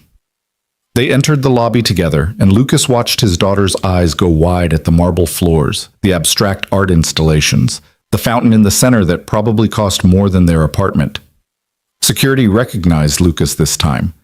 Word had apparently spread about the janitor who'd walked into a board meeting and lived to tell the tale, and waved them through with respectful nods. The elevator ride to the 60th floor made Mia's ears pop. She pressed her face against the glass wall, watching the city shrink below them with a mixture of excitement and vertigo. "We're so high up," she whispered. "We're like birds, Daddy." "Like butterflies," Lucas corrected gently, and Mia's face lit up with that smile that still had the power to make his chest ache with love so fierce it bordered on pain. Vivian was waiting in her office, and Lucas saw her stiffen slightly when they entered. She'd dressed differently today, still elegant, but softer somehow. A cashmere sweater instead of her usual severe suit, her hair loose around her shoulders rather than pulled back in that painful-looking braid. She looked younger, more uncertain, almost vulnerable in a way that made Lucas realize how much armor she usually wore. "Ms. Cross," Lucas said formally, then caught himself. "Vivian, this is my daughter, Mia." Mia had gone shy, pressing herself against Lucas's leg while peeking out at Vivian with those careful, assessing eyes. Lucas recognized the look, his daughter evaluating whether this new person was safe, whether she could be trusted, whether she might hurt them. Vivian knelt down slowly, bringing herself to Mia's eye level. The gesture was careful, deliberate, like someone who'd studied the mechanics of interacting with children but never quite mastered the intuition. "Hello, Mia," she said softly. "It's very nice to meet you. Your father has told me a lot about you." "Are you the lady who helped me when I was sick?" Mia asked, her voice barely above a whisper. Vivian's expression softened in a way Lucas had never seen before. "Yes. I'm glad you're feeling better. You gave your dad quite a scare." Mia studied Vivian for another long moment, then made a decision that seemed to come from somewhere deeper than logic. She stepped away from Lucas and wrapped her thin arms around Vivian's neck, hugging her with the fierce, uncomplicated affection that children could still access before the world taught them to be careful with their hearts. Vivian froze, her arms hovering uncertainly, clearly not sure what to do. Then slowly, tentatively, she returned the embrace, one hand coming up to rest gently on Mia's back. When Mia finally pulled away, Vivian's eyes were bright with unshed tears. "Thank you," Mia said seriously, "for helping my daddy keep his job. He was really worried, and I was worried too, but Mrs. Chen said sometimes miracles happen when you least expect them." "Mrs. Chen sounds very wise," Vivian managed, her voice only slightly rough. "She is," Mia agreed. "She's teaching me to make dumplings. Do you know how to make dumplings?" The question was so unexpected, so purely childlike, that Vivian actually laughed. A real laugh, not the calculated social grace she deployed at corporate functions. "No, I don't. I'm not very good at cooking." "That's okay," Mia said generously. "Daddy wasn't good at cooking either when Mommy died, but he learned. He makes really good pasta now, and grilled cheese, and sometimes pancakes, but those are still kind of lumpy." Lucas felt his throat tighten at the casual way Mia mentioned Sarah, at how death had become just another fact in her young life. Vivian must have noticed something in his expression because she stood quickly, offering her hand to Mia. "Would you like to see the rooftop garden?" Vivian asked. "I had it built a few years ago, but I don't visit it often enough. I thought maybe you could help me appreciate it properly." Mia's face transformed with delight. "A garden on the roof? How does that even work?" "Let's go find out," Vivian said, and Lucas watched his daughter slip her small hand into Vivian's with the kind of trust that simultaneously warmed and terrified him. They took a different elevator, smaller and more private, that opened directly onto the rooftop. Lucas had cleaned this space dozens of times but had never truly seen it, had been too focused on his work to notice what the garden actually was.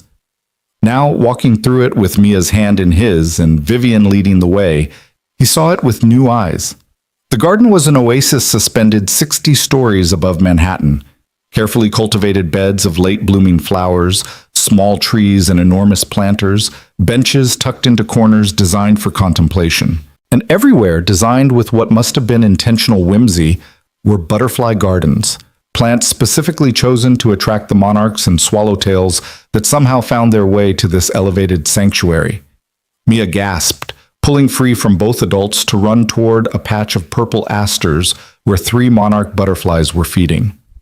"Daddy, look! Butterflies! Real butterflies so high up!"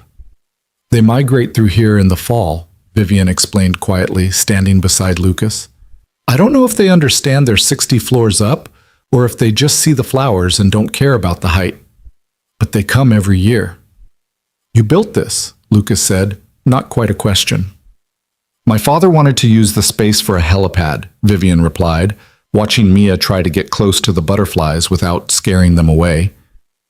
"Thought it would be efficient, save time commuting. But I'd read a study about how green spaces in urban environments improve employee mental health and productivity. So I argued that a garden would have better ROI. He let me do it as an experiment." "Did it improve productivity?" Lucas asked. "I have no idea," Vivian admitted. "I never actually studied it. I just wanted something beautiful, something alive, something that existed for reasons other than profit."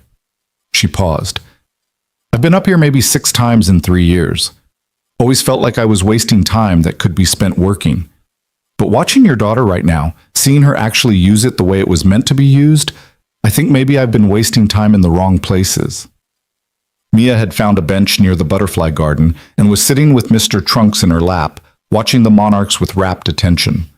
Her lips were moving, and Lucas realized she was talking to them, telling them stories in the way she used to tell stories to Sarah in those final hospital days. "She's talking to her mother," Lucas said softly. "Mia believes the butterflies carry messages to people who've died. Sarah told her that before she passed. I don't know if she really believed it or if she was just trying to give Mia something to hold on to."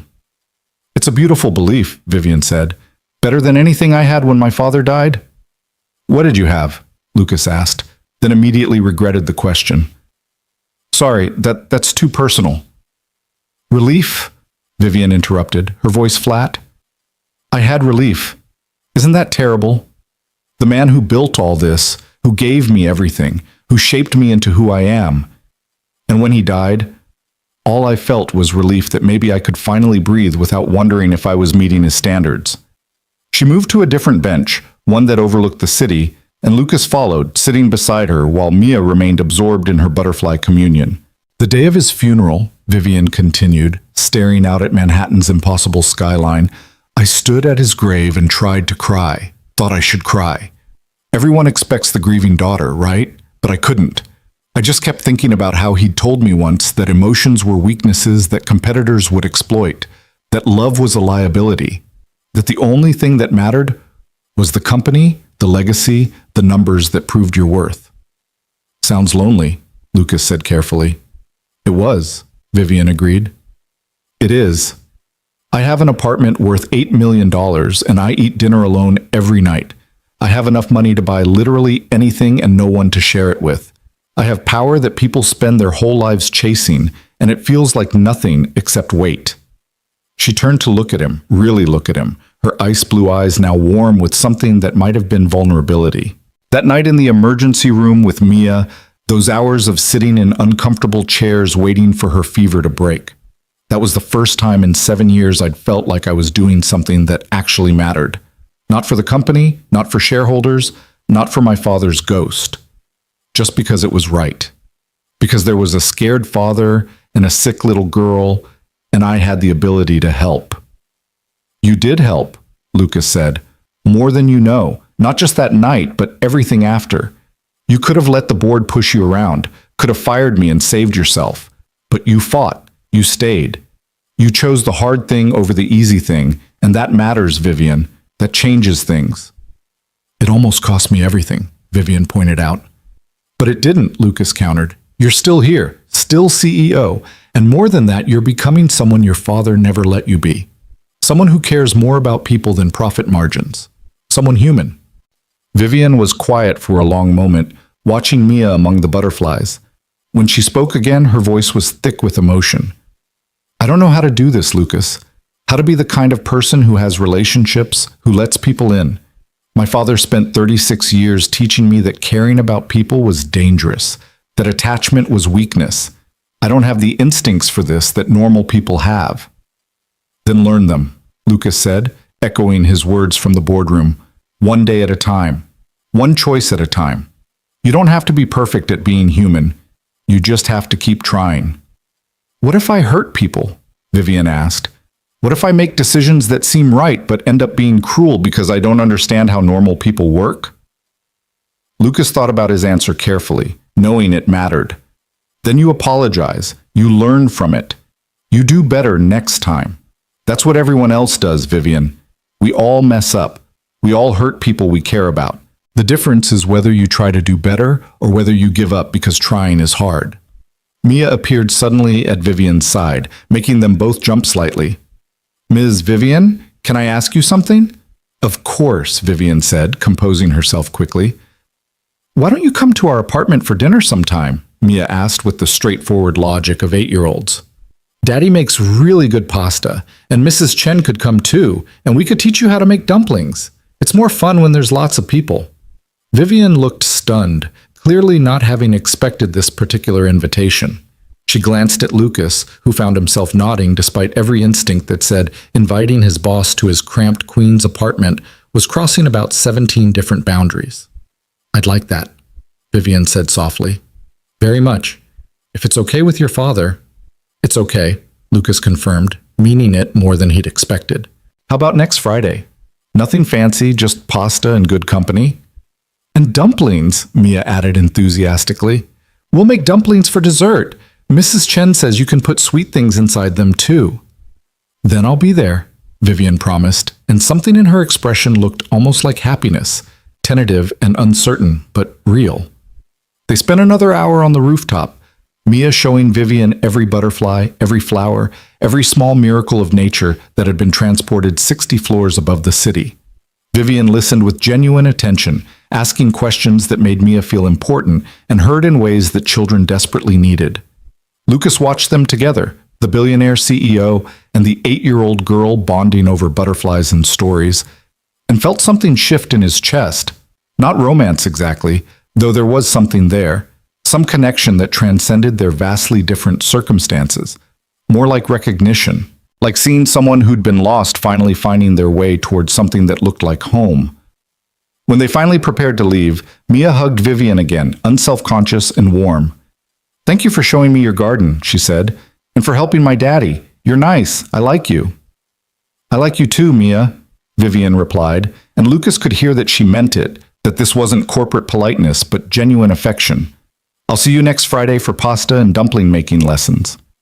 In the elevator going down, Mia chattered about butterflies and gardens, and how Ms. Vivian seemed lonely, but maybe didn't have to be if people were nice to her. Lucas let his daughter talk, holding her hand and marveling at how children could see through all the complexity to the simple truth underneath. The following week passed in a blur of adjustment. Lucas started his new position as lead maintenance supervisor on Monday, discovering that the promotion came with not just more money, but actual authority, a small office, and a team of 15 people who looked at him like he might actually understand their concerns because he'd been where they were. His first act was implementing Vivian's emergency childcare policy, a protocol that allowed employees to bring their children to work in genuine emergencies, with designated safe spaces and proper supervision. The policy was announced company-wide on Tuesday, and by Wednesday, Lucas's phone was buzzing with messages from employees thanking him, sharing their own stories of impossible choices between work and family. On Thursday, Lucas found an envelope on his desk. Inside was a note in Vivian's precise handwriting. "Thank you for reminding me that policies can be human. The board approved the child care protocol unanimously. Even Whitmore didn't object. Vav." Below the note was a photocopy of an email thread showing the board discussion. Patricia Chen had included data showing that companies with family-friendly policies had lower turnover and higher productivity. But it was Vivian's response that made Lucas's throat tighten. "We're implementing this because it's right, not because the numbers support it. Though I'm glad the numbers support it too." Friday evening arrived with autumn darkness coming early and the smell of garlic and tomatoes filling Lucas's small apartment. He'd spent the afternoon preparing, cleaning spaces that were already clean, arranging their mismatched furniture to somehow accommodate a CEO whose apartment probably had more square footage than his entire building. Mrs. Chen arrived first, carrying bags of dumpling supplies and wearing her nicest cardigan. She'd been thrilled when Mia invited her, had immediately begun planning the menu, taking over Lucas's kitchen with the comfortable authority of someone who'd spent 76 years cooking for people she cared about. Mia was practically vibrating with excitement, having changed her outfit 3 times before settling on her butterfly dress again. She'd made a welcome sign with crayons and construction paper that read, "Welcome to our home, Ms. Vivian," with the misspelling somehow making it more precious. When the knock came at 6 p.m., Mia raced to answer it, pulling open the door to reveal Vivian standing in the dingy hallway, looking more nervous than Lucas had ever seen her. She'd dressed down, jeans, a simple blouse, boots that probably still cost more than Lucas's monthly salary, but at least weren't obviously designer. She held a bottle of wine that looked expensive, and a box of pastries from a bakery Lucas recognized from magazine articles about Manhattan's elite. "Hi," Mia said, grabbing Vivian's hand and pulling her inside. "You came! We're making dumplings! Mrs. Chen is teaching us!" Vivian's eyes swept the apartment, the pull-out couch, the card table, the clear evidence of people living carefully within constraints. But her expression wasn't pity or condescension. It was something softer, almost wistful, like she was seeing something she'd never known existed and realizing she'd been missing it. "Thank you for inviting me," Vivian said, handing Lucas the wine and Mia the pastries. "Your home is lovely." It wasn't, objectively, but the way she said it made Lucas believe she meant it anyway. Mrs. Chen emerged from the kitchen, wiping her hands on her apron, and studied Vivian with those sharp eyes that missed nothing. "So you are the boss lady," she said in her accented English, "the one who almost fired Mr. Ward then changed her mind." "Mrs. Chen," Lucas started, mortified. "It's okay," Vivian interrupted, meeting Mrs. Chen's gaze directly. "Yes, I'm that person, and I'm very glad I changed my mind." Mrs. Chen nodded once, apparently satisfied by whatever she'd seen in Vivian's face. "Good. Now come. We make dumplings. You have rich people hands, never work hard, but dumplings don't care. They teach humility. Vivian laughed, a real surprised laugh, and followed Mrs. Chen into the tiny kitchen. Lucas opened the wine, poured it into mismatched glasses, and tried not to think about how surreal this was. The dumpling-making lesson was chaos and laughter and flour everywhere. Mrs. Chen demonstrated the technique with practiced efficiency, her weathered hands working the dough like she'd done it 10,000 times. Mia tried to copy her, creating dumplings that were lumpy and lopsided but made with such concentration that no one dared criticize them. Vivian was terrible at it. Her first attempts fell apart immediately, the dough tearing, the filling spilling out. But instead of getting frustrated or giving up, she kept trying, accepting Mrs. Chen's corrections with genuine gratitude and laughing at her own mistakes in a way Lucas suspected she'd never allowed herself before. "Like this," Mrs. Chen said patiently, taking Vivian's hands and guiding them through the motion. "Gentle but firm. You must respect the dumpling, but also show it who is boss." "I'm not sure the dumpling respects me," Vivian said ruefully, looking at her latest failed attempt. "The dumpling respect persistence," Mrs. Chen replied. "Try again." They worked together for an hour, the small kitchen crowded with 4 people, but somehow not feeling cramped. Just full of warmth and conversation and the simple pleasure of making something together. When the dumplings were finally ready, they carried plates to the card table, which Lucas had covered with a clean sheet to make it look more presentable. The pasta was simple, just butter and parmesan and garlic, but it smelled like home. The dumplings were a mix of beautiful and disastrous, but they tasted perfect. They ate together, squeezed around the small table, and talked about everything and nothing. Mia told stories about school, about her friends, about the butterflies she'd found on the playground that she was convinced had a message from her mother. Mrs. Chen shared stories about coming to America 50 years ago, about building a life from nothing, about the husband she still missed every day. And Vivian, slowly at first and then with growing ease, talked about her own life, about growing up in a mansion that felt like a museum, about a father who loved her in theory but couldn't seem to like her in practice, about the weight of inheriting a company at 29 and spending the next 7 years trying to prove she deserved it. "But what do you like to do?" Mia asked with childlike directness. "Like, for fun. What makes you happy?" Vivian was quiet for a long moment, her fork paused halfway to her mouth. "I don't know," she admitted finally. "I don't think I've thought about that in a very long time. Maybe ever." "That's sad," Mia said with brutal honesty. "Everyone should have things that make them happy. I like butterflies and art, and when Daddy reads me stories and Mrs. Chen's dumplings. What about you?" "I liked today," Vivian said softly, "on the rooftop with the butterflies. And I'm liking right now, this dinner with all of you. Maybe that's enough to start with." "It's a good start," Mrs. Chen agreed. "Happy is practice, not destination. You practice every day, get better at it."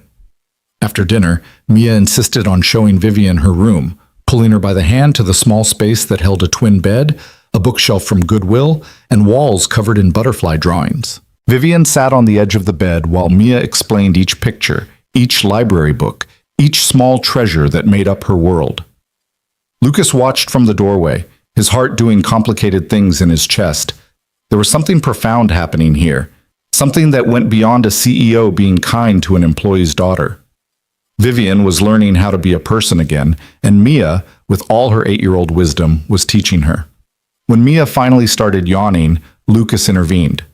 "Okay, Bug, time for bed. It's way past your bedtime." "But Ms. Vivian just got here," Mia protested, then yawned again, betraying her exhaustion. "I'll come visit again," Vivian promised, "if that's okay with your dad." "More than okay," Lucas said, meaning it. He tucked Mia in while Vivian and Mrs. Chen cleaned up in the kitchen. When he emerged, Mrs. Chen was putting on her coat, preparing to head across the hall to her own apartment. "Good dinner," Mrs. Chen said, patting Lucas's arm. "Good people." She looked at Vivian meaningfully. "You come back. You need this family as much as they need you." After Mrs. Chen left, Lucas and Vivian stood in the small living room, suddenly alone together for the first time all evening. The apartment felt different without Mia's energy filling it. Smaller, more intimate, charged with something Lucas couldn't quite name. "Thank you," Vivian said quietly. "For tonight, for letting me be part of this." "Thank you for coming," Lucas replied, "for being willing to sit at a card table and eat with people who have no idea what it's like to be you." "That's exactly why I needed to come," Vivian said, "because I have no idea what it's like to be you either. To have this," she gestured around the small apartment, "and somehow make it feel like more than all my space and money ever has." She moved to the window, looking out at the street below. "I meant what I said at dinner. I don't know what makes me happy. My father trained that out of me, or maybe I never learned it to begin with. But tonight, making terrible dumplings and listening to Mia's stories and watching you and Mrs. Chen take care of each other, I felt something. Not happiness, maybe, but the possibility of happiness. Like if I kept practicing, like Mrs. Chen said, maybe eventually I'd get better at it." Lucas joined her at the window, their reflections ghostly in the glass. "You're already better at it than you think. You came here tonight. You let yourself be bad at dumpling making. You listened to an 8-year-old like what she had to say actually mattered. Those aren't small things, Vivian. Those are brave things." "I don't feel brave," Vivian admitted. "I feel terrified, like I'm trying to learn a language everyone else speaks fluently and I've only just discovered exists." "Then keep learning," Lucas said. "Keep showing up. Keep trying. That's all any of us can do." They stood together in comfortable silence, watching the street below where people moved through their Friday evening lives. After a while, Vivian spoke again. "I told the board yesterday that I want to start an employee assistance program. Subsidized childcare, mental health resources, emergency financial support. Patricia ran the numbers and said it would cost about $2 million a year to implement properly." "That's a lot of money," Lucas said carefully. "It's nothing," Vivian countered. "It's executive bonus money. It's the cost of one failed marketing campaign. It's a rounding error in our quarterly budget. But for people like you, like your coworkers, it could mean the difference between keeping your home and losing it. Between getting help for a sick child and watching them suffer. Between having hope and drowning in desperation." She turned to face him fully. "I'm implementing it regardless of what the board says. And if they don't like it, if they vote me out, then I'll know I went down fighting for something that actually mattered. You taught me that. In that boardroom when you stood up to Whitmore, you showed me that sometimes the only way to know who you are is to fight for what you believe in, even when you're terrified." Lucas felt his chest tighten with an emotion he couldn't quite name. "Vivian, I'm not finished," she interrupted, her ice blue eyes intense. "I also want you to know that this, whatever this is between us, it scares me more than any boardroom battle ever has, because I don't know how to be friends with someone. I don't know how to care about people without calculating the cost. And I especially don't know how to—" She stopped abruptly, seeming to catch herself. "How to what?" Lucas asked softly. Vivian looked away, her composure cracking just slightly. "How to feel something for someone that goes beyond gratitude or professional respect. My father taught me that caring about people made you vulnerable, that attachment was a liability. And I'm trying to unlearn that, but, Lucas, I don't even know what I'm feeling half the time. I just know that when I'm with you and Mia, I feel less empty, less like I'm just going through the motions of a life someone else designed for me." Lucas's heart was pounding now, the apartment suddenly feeling too small and too large all at once.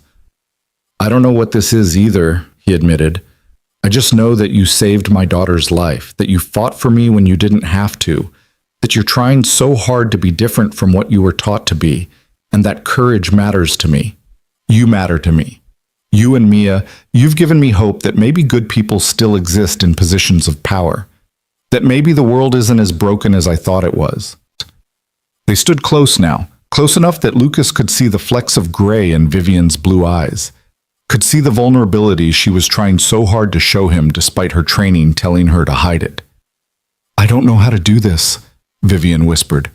"How to have people in my life who matter, how to be someone worth mattering to." "You're already doing it," Lucas said gently. "You're here, aren't you? In Queens, in my apartment, making dumplings with my daughter. You're trying. That's enough." Vivian nodded slowly, something like relief crossing her face. "Can I keep coming back? Keep learning how to be human from you and Mia and Mrs. Chen?" Yes, Lucas said simply. As often as you want. You're always welcome here. The moment stretched between them, full of possibility and uncertainty and the tentative beginnings of something neither could quite name. Then Vivian smiled, a real smile, warm and genuine and completely unlike the Ice Queen persona she showed the rest of the world. I should go, she said. It's late, and you have to work tomorrow. So do you, Lucas pointed out. Yes, but I get to arrive at a building I own. You have to work for a demanding CEO who's still figuring out how to be decent. She's getting better at it, Lucas said with a slight smile. Give her time. Vivian collected her coat, paused at the door. Thank you, Lucas, for tonight, for everything, for seeing past what I was and helping me figure out who I might become. Thank you for being willing to become it, Lucas replied. After she left, Lucas stood in his quiet apartment feeling like something fundamental had shifted in his universe. He thought about Vivian driving back to Manhattan, to her $8 million penthouse that felt empty. Thought about how money and power could give you everything except what actually mattered. He pulled out his phone and sent her a text. Made it home okay? Her response came quickly. Yes. Thank you for checking. Still thinking about Mrs. Chen's dumpling wisdom. She's right. Happy is practice. I'm going to keep practicing. Lucas smiled, typing back. So will I. See you Monday, boss. See you Monday. And Lucas, stop calling me boss when we're texting. Just Vivian is fine. Okay, see you Monday, just Vivian. He could almost hear her laugh through the phone. Good night, Lucas. Good night, Vivian. The weeks that followed developed a rhythm that felt almost miraculous in its ordinariness. Vivian came to Queens twice a week, sometimes for dinner with Lucas and Mia and Mrs. Chen, sometimes just to sit in their small living room and read while Mia did homework. She learned to make decent dumplings, helped Mia with an art project about butterflies, and slowly, almost imperceptibly, began to shed the armor she'd worn for 36 years. At work, Lucas saw the changes rippling through Crosstech. The Employee Assistance Program launched to overwhelming response, with hundreds of workers accessing resources they desperately needed but never thought to ask for. Vivian began making surprise visits to different departments, not to inspect or criticize, but to listen, to understand what her employees actually needed. The board grumbled about costs and efficiency, but the numbers told a story they couldn't ignore. Turnover dropped by 30%. Productivity increased. Employee satisfaction scores reached all-time highs, and the press coverage of Crosstech's human-centered leadership approach was generating more positive attention than any marketing campaign ever had. 3 months after that first dinner in Queens on a cold January evening, Vivian arrived at Lucas's apartment looking different, lighter somehow, less burdened. She'd cut her hair shorter, started wearing colors other than black and gray, and had begun to look like someone who was learning to inhabit her own life instead of just performing it. They'd developed an easy companionship by then, the kind that didn't require constant conversation but was comfortable in silence. That evening, after Mia was asleep and Mrs. Chen had returned to her apartment, Lucas and Vivian sat on his pull-out couch drinking tea and watching snow fall past the windows. I sold my father's penthouse today, Vivian said suddenly, the one I've been living in, all his furniture, all his art, everything that screamed Gerald Cross. Lucas looked at her in surprise. Where will you live? I found a smaller place, Vivian said, in Brooklyn. Still nice, but actually my size, with space for furniture I choose, colors I like, maybe even a small garden on the balcony. Patricia thinks I'm insane, says the Manhattan address is part of my brand. What do you think? Lucas asked. I think brands are for products, not people, Vivian replied.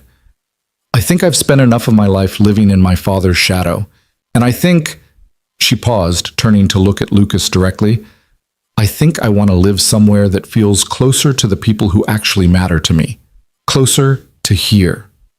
Lucas's breath caught slightly. Vivian, I'm not expecting anything, she said quickly. I know this is complicated. I'm still your boss, still learning how to be a functional human being, still unpacking 36 years of emotional damage. But I wanted you to know that this, she gestured around the small apartment, at the life Lucas had built, has become more important to me than any penthouse or corporate office ever was. You and Mia have given me something I didn't know I was missing. You've given me hope that maybe I can be someone worth being." Lucas set down his tea, reaching out to take Vivian's hand. Her fingers were cold, trembling slightly, but she didn't pull away. "You're already someone worth being," he said quietly. "You just had to stop trying to be who your father wanted and start being who you actually are." "And who am I?" Vivian asked, her voice vulnerable. "Someone brave enough to change," Lucas replied. "Someone strong enough to admit weakness. Someone who makes terrible dumplings but keeps trying because a little girl thinks she should learn. Someone who gave up everything she was taught to value to protect a janitor and his daughter. You're someone good, Vivian, someone worth knowing." Vivian's eyes filled with tears, a sight that would have been unimaginable 6 months ago, and she leaned her head against Lucas's shoulder. He wrapped an arm around her, holding her while she cried quietly, releasing years of carefully controlled emotion. "Thank you," she whispered when the tears finally stopped. "For seeing me. For being patient while I figured out how to be myself. For not giving up on me even when I'd given up on myself." "Thank you," Lucas replied, "for answering your phone that night, for caring enough to help when you didn't have to, for proving that good people can exist anywhere, even in corner offices and boardrooms." They sat together while snow continued to fall, two people from impossibly different worlds who'd somehow found their way to this moment, this quiet evening in a small Queens apartment where happiness turned out to be simpler than either had imagined. Spring came with sudden warmth and the return of butterflies to Vivian's rooftop garden. On a Saturday in late April, Lucas and Mia met Vivian there for a garden party she'd organized. Not a corporate function, but a genuine celebration for Crosstech employees and their families. The rooftop was full of children playing, parents relaxing, workers actually enjoying the space that had been built for them. Lucas watched Mia show other children the butterflies, explaining with serious 8-year-old authority about migration patterns and which flowers attracted which species. Watched Mrs. Chen holding court with a group of employees' grandparents, everyone laughing at her stories. Watched Vivian moving through the crowd, no longer the distant ice queen, but someone who knew people's names, asked about their children, listened to their concerns with genuine interest. Patricia Chen found Lucas by the edge of the garden, looking out over Manhattan's sprawling landscape. "Quite a transformation," she said, following his gaze toward Vivian. 6 months ago, she would have delegated this event to HR and never attended. "Now look at her." "People can change," Lucas said simply. "Some people can," Patricia corrected. "Most don't. Most just become more of what they already are.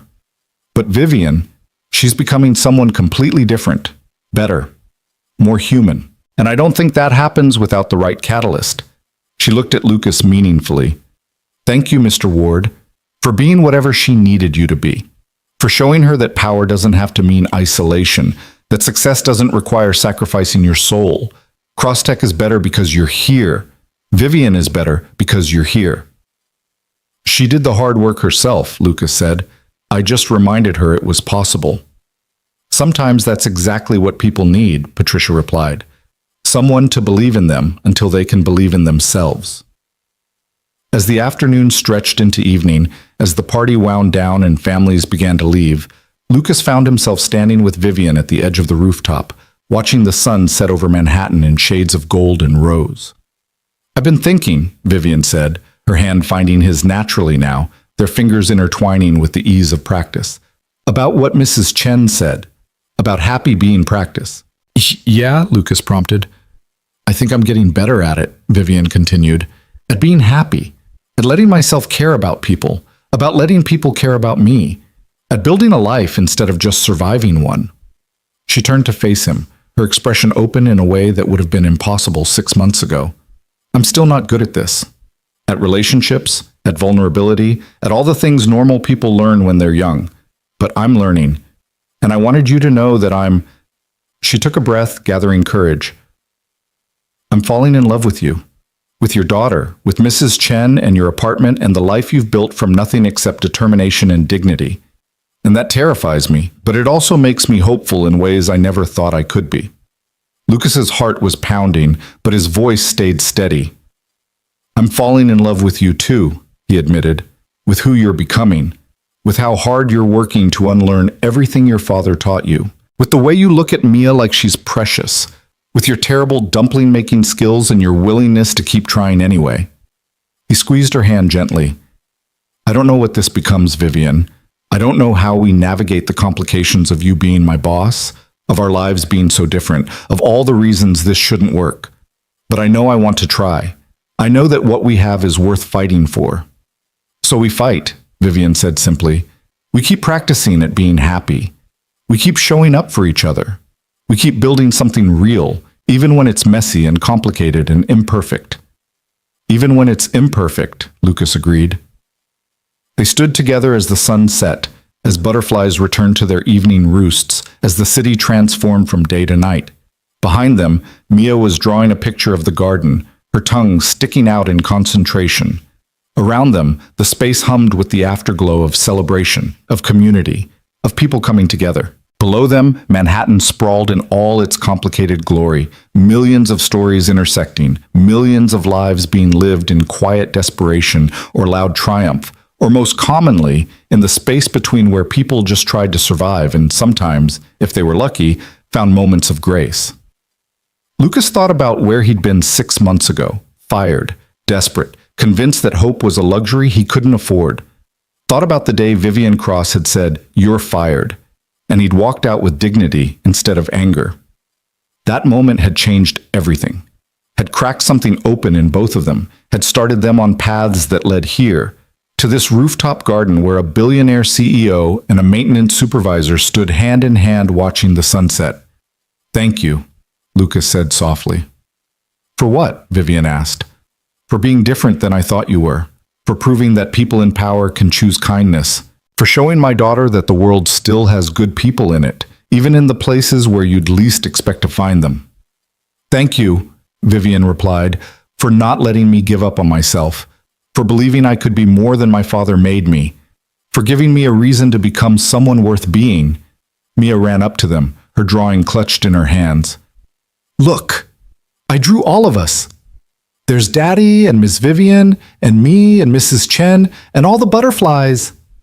The picture was pure 8-year-old art, figures with stick bodies and oversized heads, butterflies that looked more like colorful blobs, but rendered with such love that it was beautiful anyway. In Mia's drawing, they all held hands, connected in an unbroken chain beneath a sky full of butterflies carrying messages to heaven.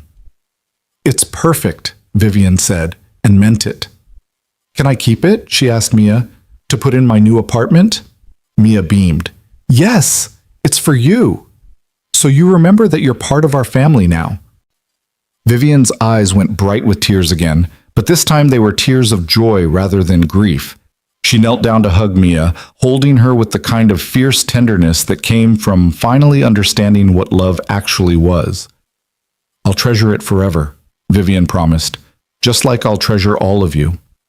As they left the rooftop that evening, Lucas and Mia and Vivian walking together toward the elevator, the butterflies settled into their evening quiet, and somewhere in that high garden above Manhattan, miracles became ordinary. Because that's what had happened, really. Not a fairy tale transformation or a dramatic rescue, but something quieter and more profound. Two people from different worlds had seen each other's humanity and decided it mattered more than the distance between them, had chosen to build bridges instead of maintaining walls, had learned that sometimes the bravest thing you can do is let yourself care about someone, even when everything in your history tells you caring is dangerous. Vivian Cross would never be perfect at being human. She'd spent too many years learning the opposite, and some lessons left scars that never quite healed. But she kept practicing, kept showing up, kept choosing connection over isolation. Lucas Ward would never stop carrying the weight of raising his daughter alone, of losing his wife too young, of knowing how quickly stability could evaporate. But he'd learned that hope wasn't foolish, that sometimes good things did happen to people like him, that dignity and determination could occasionally be enough. And Mia, beautiful, brave Mia, with her butterfly obsession and her 2 old eyes, would grow up knowing that the world had both cruelty and kindness, that powerful people could be good, that her father had fought for her and won, that miracles were possible when you least expected them. The months became a year, then 2. Crosstech Industries thrived under Vivian's increasingly human leadership, becoming known not just for profit margins, but for actually caring about employees. The Employee Assistance Program expanded, saving dozens of families from financial disaster. The company started winning awards for workplace culture, for innovative benefits, for being the kind of corporation that proved business and compassion weren't mutually exclusive. Lucas and Vivian navigated their complicated relationship with care and patience, building something solid from the unlikely foundation of a firing that had become a beginning instead of an ending. They moved slowly, mindfully, always aware of Mia's needs, of workplace appropriateness, of the thousand ways their story could go wrong if they weren't careful. But mostly, it went right. They became a family, Lucas and Mia and Vivian and even Mrs. Chen, who declared herself honorary grandmother to everyone involved. Not a perfect family, but a real one, built on choice and effort and the daily practice of caring about each other. And on spring evenings when butterflies returned to the rooftop garden, you could find them there together. Mia pointing out monarchs to children who'd never seen them before. Lucas maintaining the garden with the same dedication he'd once brought to invisible janitorial work. Vivian watching them both with an expression that was no longer ice but warmth, no longer distance but presence, no longer the carefully constructed mask of someone who'd forgotten how to feel, but the open face of someone who'd finally remembered. The city sprawled below them, indifferent and enormous. But 60 floors up, in a garden that shouldn't exist but did. 4 people who shouldn't have come together but had proved that sometimes, against all odds and expectations, the world still had space for grace, for transformation, for second chances, for hope, for the quiet miracle of humans learning to be human again, one dumpling and one butterfly and one sunset at a time. And that, in the end, was enough.